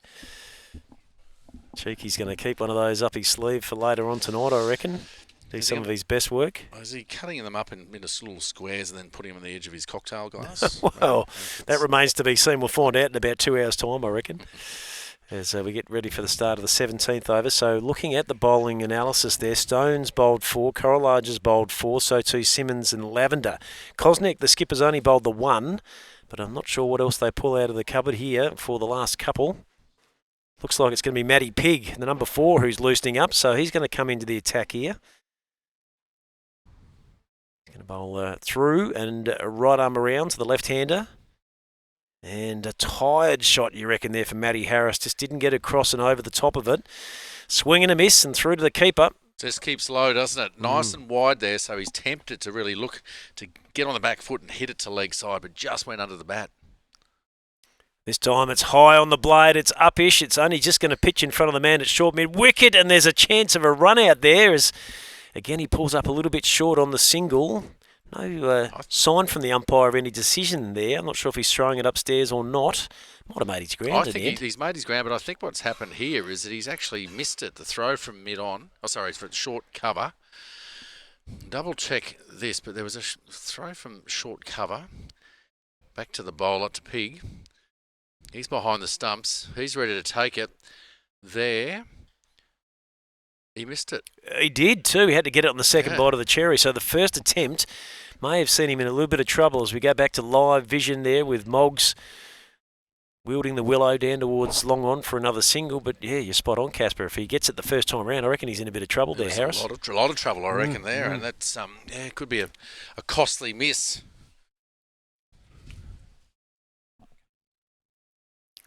Full pitch at Harris, just can't get underneath him at the moment. He's just picking up the ones. In fact, he won't score that time. Just can't quite get it in his zone. He's found it hard, isn't it? And a lot of players have, certainly the spin bowler, the slow bowlers from up that end, having to hit into the breeze for a start as he's looking to that leg side and looking at mid-wicket. This time he advances. Keeper doesn't catch it cleanly, gets through. They'll run 1, they'll come back for 2, and that's about all they'll get, I reckon. So this has been a decent set here from Pigg. First over is the 18th of the match, and he's done a pretty decent job. Just 2 runs to his name, of course. In fact, though, there was an edge on that one, so 4 still from the over. He'd absolutely take that at this point of the game. Well, just that deflection obviously was enough for the keeper to actually miss it. It looked like he missed a simple stumping, but it wasn't the case. Hang on. A bit of traffic on the right-hand side. Yeah, he was trying to go around and through, and there was a non-striker in his way. So Harris again can't get the full connection. He's frustrated. It's getting the better of him now as we will complete 18 overs here at the Mildura Sporting Precinct. EV2 Cricket sitting on 4 for 133. The equation, 34 to win from 12 balls.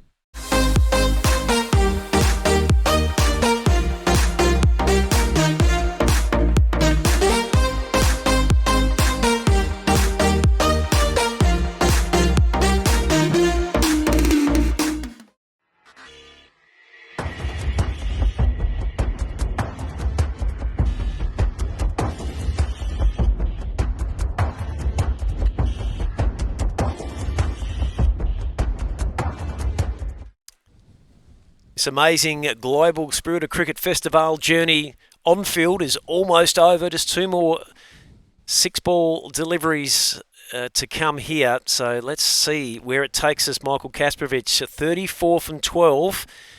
And they need something special, don't they? Looks like the skipper, is it? Glenn Kosnick, who's going to put himself back into the attack. He was a little bit untidy for a start, but he feels like it's going his way now. And this might be the moment that he can reinsert himself back in here as he bowls into the deck. Harris back on a cross. Can't beat the field. That's a great stop. Chrissy Stone potentially cuts the boundary off there. That's hurt him as well as he stays down on the ground. Hopefully he's okay. We'll take a little bit of time out to just check on him. Not sure if he maybe got a dislocation of a finger or something there as he tried to stop it. He's haunched over. He's holding on to the hands. Oh, my goodness. Doing it tough. There's a world of hurt there, isn't there? As he gets a bit of assistance from his mates. Or is it maybe a shoulder concern as he hit the ground? Maybe right shoulder. He's in a lot of pain, isn't he? Not sure if they've got any fit troops to replace him with on the sideline, but it's going to take him a few moments just to try and move the circulation around a bit here. Oh, old-fashioned dead arm, maybe. But he's in that circle, look, and that's the whole thing. The effort, again, has been extraordinary. Just diving full length, stopping the ball, how desperate it was to actually stop every single run. 11 balls left now. 33 runs. As they're sort of moving the field around a little bit. And just after that, he's found himself, he's back on the edge of the circle. All the fielders inside there.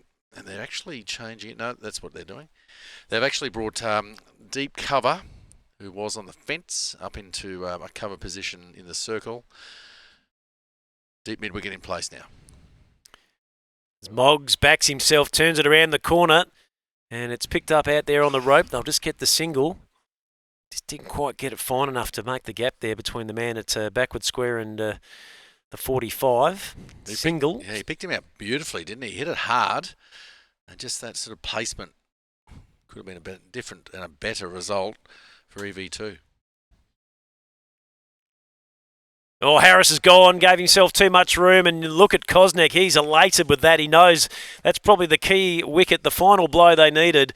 And Harris is on his way for 13. Score is 5 for 135 midway through the ninth. He just couldn't get going, could he?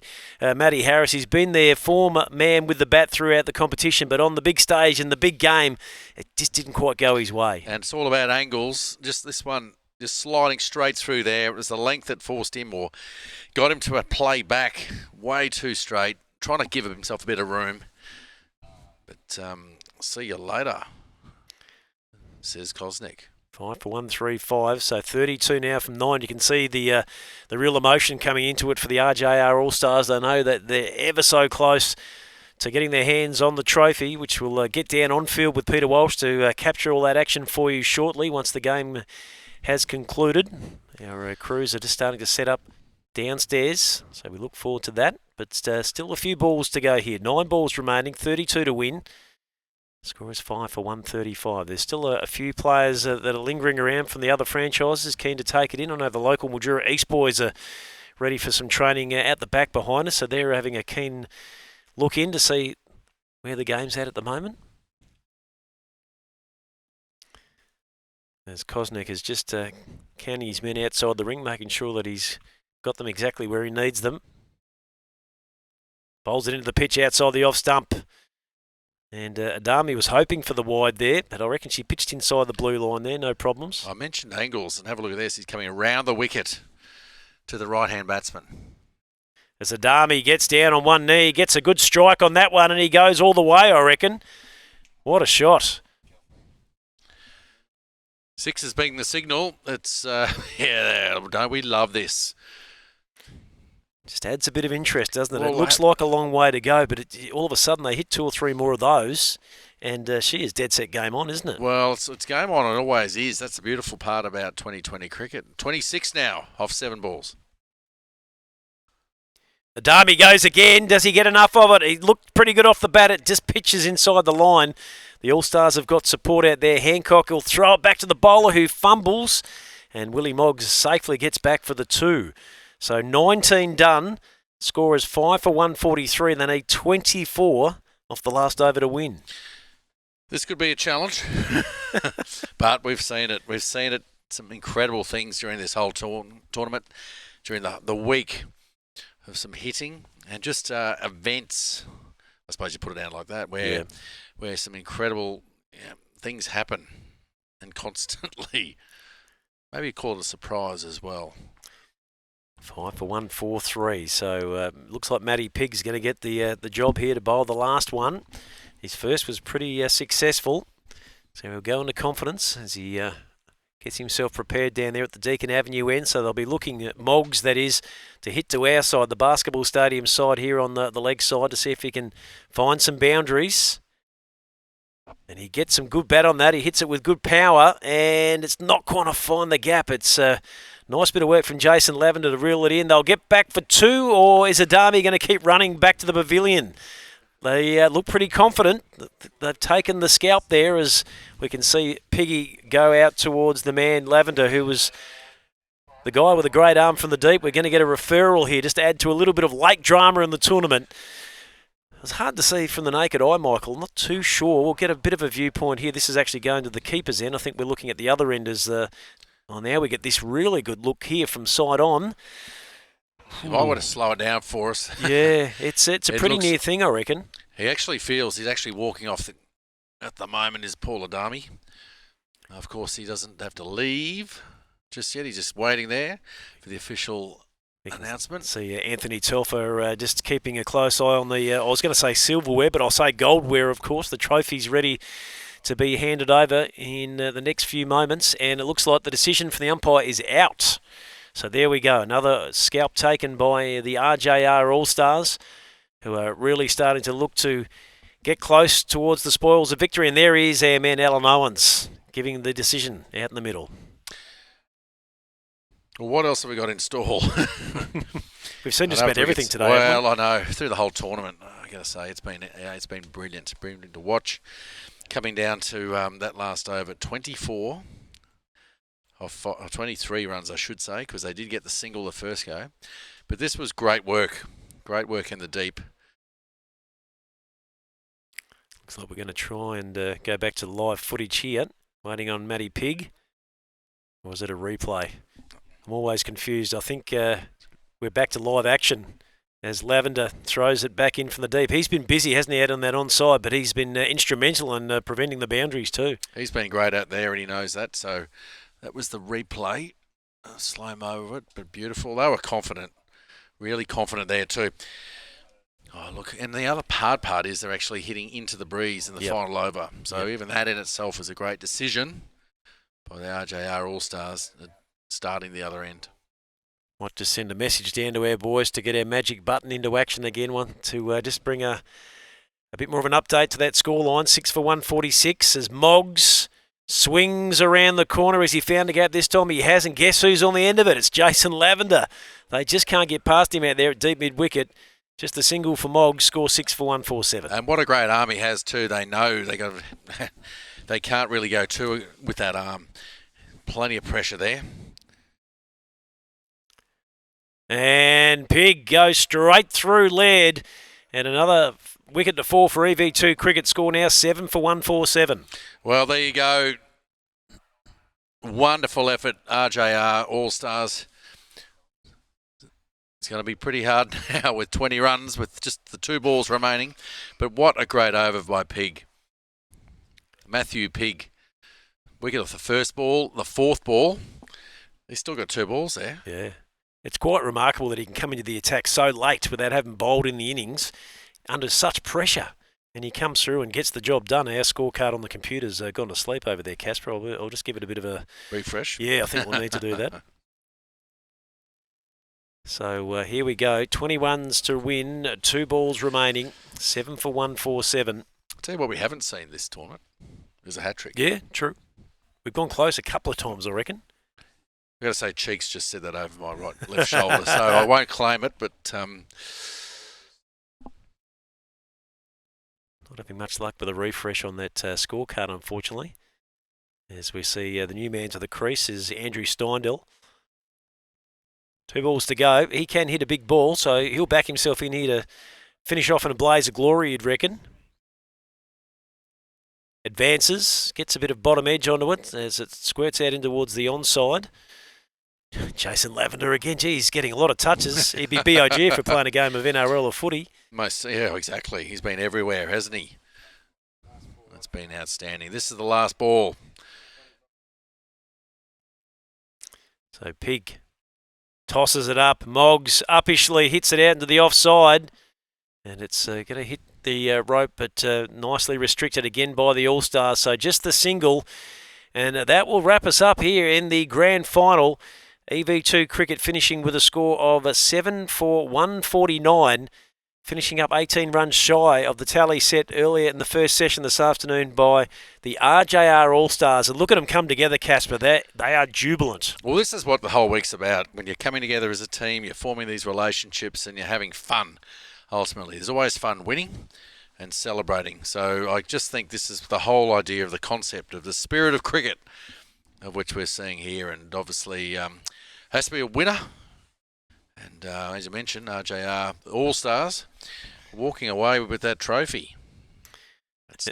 We'll get close shortly to heading down towards Peter Walsh and the full coverage of the presentations. We'll find out, of course, who have been voted as players in the match for the respective outfits, and we'll see the winning team hold the trophy aloft. And not sure if Telf's got one of those massive big dummy checks there for the 20 grand. That would be great to see on the camera footage as well, as we continue to try and get some information for you from the scorecard. The laptop seems to have put it to bed. I'll try and see if I can find something on my phone. Maybe just give you a quick run of the card here in this second session, which was a really good performance from the RJR All-Stars. They probably come in as underdogs to start the game, but they have really finished strongly. Put a decent score on the board, 8 for 166. We felt 180 was what they needed to hit, but it proved to be enough in the end as they restrict EV2 cricket to a tally of 7 for 149. As we get close, as we mentioned, to heading out to Walshy, out on the ground as the B-Live broadcast team get themselves set up. Pat Silcox and Michael Kasparovich upstairs with you here in the broadcast position as we see some jubilation. And you've managed to find something there for us, Casper. I'm not sure if that's maybe one of the previous games that they played. That was last year's final, actually. Apologies for that. So we just can't seem to rattle in the full card for you here as we continue to press ahead towards the presentations. We can see Willie Moggs just coming off down beneath us there. He's a little bit disappointed. Couldn't quite get his team home to victory. But just some of the key personnel at the back end just couldn't quite get themselves going, Casper. We saw Andrew Kratzman holing out. Matty Harris couldn't quite get it rolling for him either. And then Ash Sipple. So their big three just didn't quite get the opportunity to really go on and post a big score. Yeah, look, it just wasn't it. And I think that was it. We've seen setting the total working for them today. And through those partnerships, but they just managed to just get a wicket every single time. Every time they actually were looking at getting on top. Crucial, those wickets, and through some good bowling, some accurate bowling, we saw that make it really hard, and it really awesome to see the winners, and even just hang around here for the week, mate. It's been great to see the stories. Get the stories, just watch the engagement of the players, not just the players in their own team, but each of the teams. Yeah, they'll make friendships and mateships for life. They'll carry on. They'll continue. They'll probably form WhatsApp groups to keep together, which is fantastic. We've now looks like we've got some action from the internet, so we can quickly run through that card from EV2 cricket. Nelson caught Pig bowled Simmons 47. Bellchambers caught Mudderlidge bowled Simmons for 24. Sipple bowled Lavender 16. Kratzman caught Mudderlidge bowled Lavender for 20. Harris was out bowled Kosnek for 13. Moggs was not out 9. Adami was run out for 8, and Laird was bowled by Pig, no score, with Steindl remaining 1 not out. So they finished 7 for 149 at the end of their allotted 20 overs, and quickly through the figures. And it was the combo of Simmons and Lavender that really swung things around.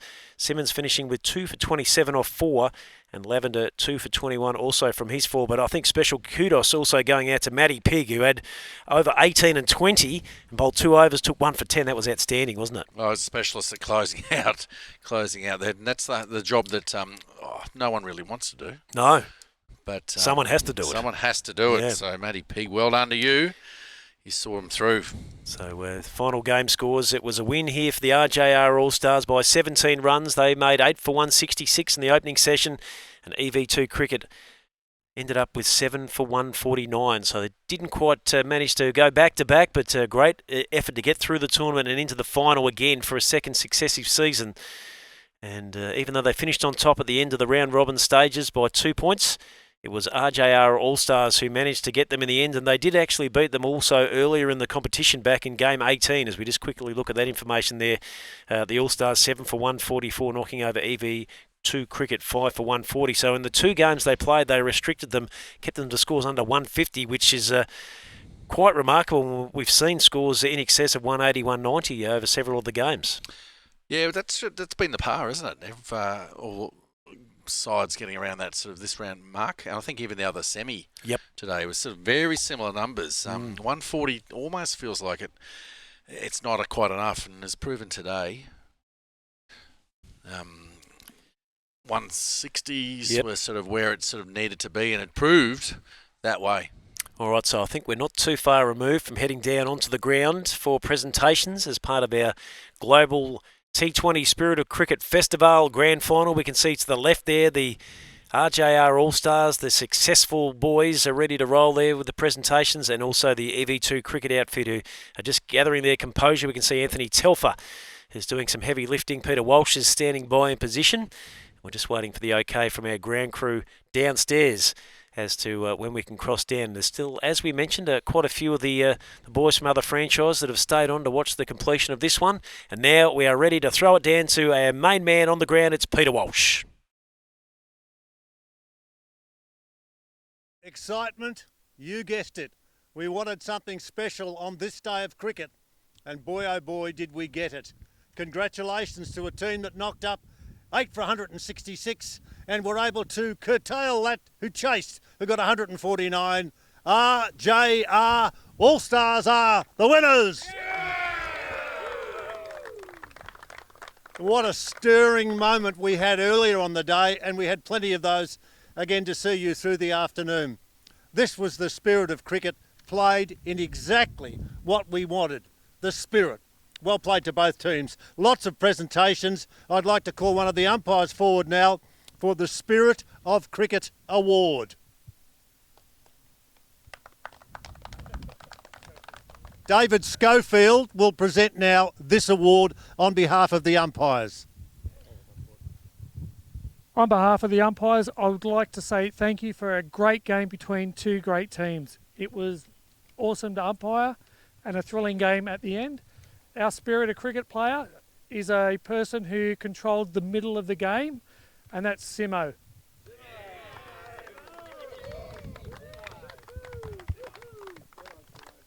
Thank you so much.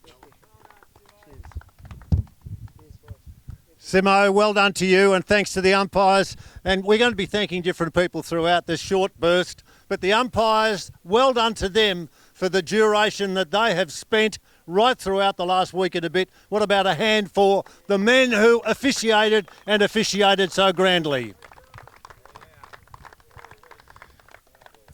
Glenn Kosnick, who is the captain of the winning team, can come forward now and receive our congratulations and speak on behalf of the winner's smile that's worn by the skipper, ladies and gentlemen.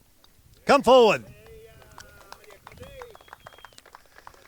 Well, I'll ask the questions and they'll be short and sweet because I know you've got to get across and talk to your troops. Another fascinating game of cricket. Twist, turn, you get to a roundabout. What does it say? Stop, go left, go right. It was right down to the end of the game again today. What a thrill for you and your team. It is. It is a good thrill. We would have won the toss and bowled as well. So when they put us in and we got 166, we thought that's going to be a good target that was set. So for us and the bowlers to come out and bowl to the plan, and the fielding was exceptional besides Lavi's couple of drop catches, but we'll forget about that. But at the end of the day, we got there, and every one of these players have put in a great effort over the week. They've worked hard. I really want to say thank you to Lavi and especially Simo, who have gone to extraordinary lengths to organise our team and put it together. They've done a marvellous job. So thank you. Don't go, because we're going to get you to make a presentation in a moment to the opposing team's best player. But let's get Andrew Kratzman to come in now as the captain, carrying the bottle of wine out. A round of applause for the skipper of the team. Well done. We spoke earlier on about just what was happening out there. It was really good, tense, tight cricket, and it continued in the final. Yeah, obviously, yeah, it was a great game. We had a great game earlier with these guys as well, where they won in the last over against us. So, you know, credit to them. They beat us.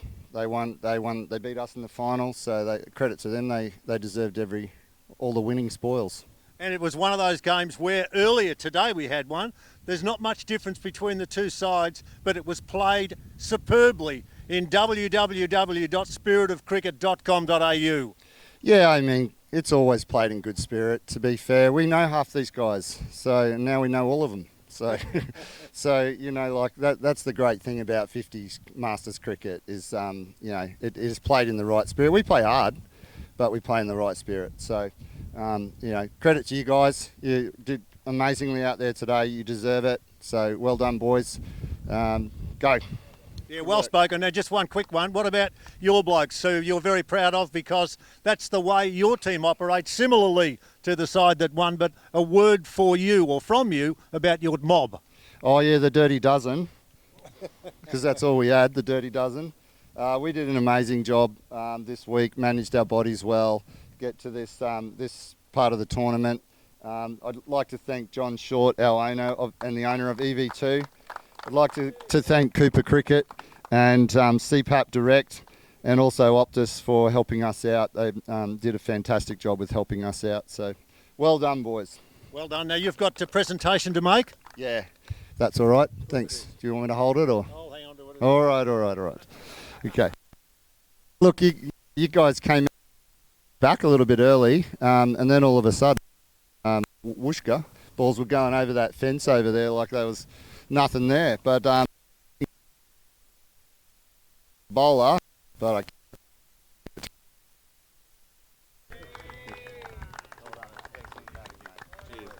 Well spoken, skippers. Now, bear with me because the presentation of medallions is such a significant part of such an event, and the medallions, I think, are going to be dragged across. But firstly, don't go to the TAB with that cheque. $5,000 being handed out by the superstar himself, and that's Anthony Telfer, for the work and the diligence that he's displayed in getting this all organised. And I'll call on you now for an assistance clap for the work done by Telf in getting this all organised. See you, boys. Yeah, now hang on, we've got a Players Award here from the skipper. Just bear with me one moment. Now, there could be some more wine coming in our direction, I'm not sure. We've got a cap, so you don't get to drink the wine, but you get to put the cap on your head. That sounds pretty fair. We've got a player of a match for EV2. Oh, okay. Yeah. So, Kratzy, I'm actually going to give it to the bowler, the big tall left-hander. In a T20 to bowl 4 overs, mate, for, 1 for 10? Something like that. You deserve it, mate. So well done. Well done. Thank you, mate. Well done. Thanks, boys. Thank you. Well spoken. Don't go away because there's a bit happening out here, I can tell you. There's some trophies, but medallions most importantly. And I'll call Anthony Telfer forward because he gets the job. He gets the good job. Now I can keep talking, so I get an even better job. And we're going to now call forward your players in whatever order you wish to be presented with a medallion that you can keep forever because you are the winners today. So over to you, my friend. All right, first one, Sammy. Oh, sorry. Yep.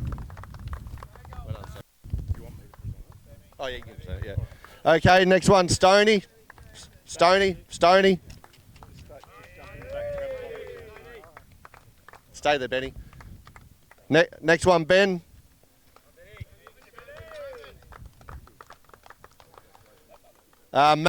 Mel, come forward, Mel.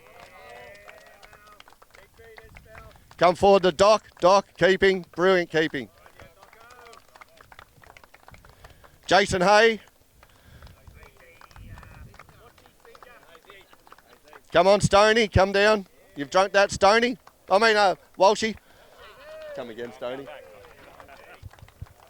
Piggy, brilliant bowling. Come on, Piggy. Come on, Razzie. Come on, Krugs, big Krugs.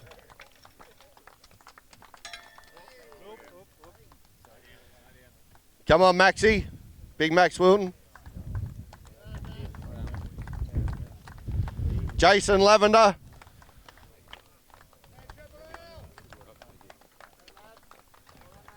And our opening bowler, owner of the franchise, Jason Simmons.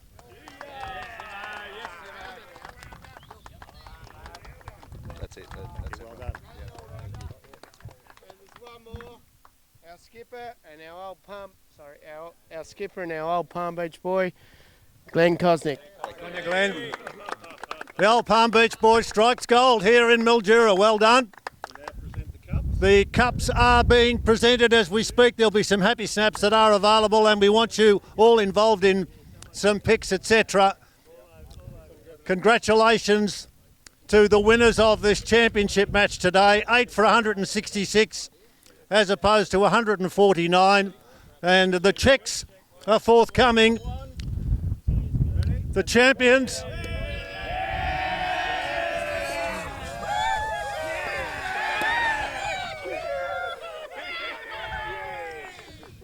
Yeah, they seem mildly happy after that award has been presented. And as we say, head off in different directions. I want to finish by making one quick comment. Please be careful when you take off and you say goodbye to the big M, and that's Mildura. We have enjoyed being with you. We hope all of you have enjoyed the spoils of friendships, which are so important. The communicative skills that you will now display. Keep in touch with the friends that you've made. That is important. To the TV guys, thank you for your support. To the commentary team and the performance by Michael Kasparovich, the big fella, for joining in. We were thrilled at having him here. To all the umpires, to the officials, the scorers, you name it, we had it on board, and we had a winner and a loser, but the winner was the spirit of cricket. Thank you, and a very good afternoon to you all.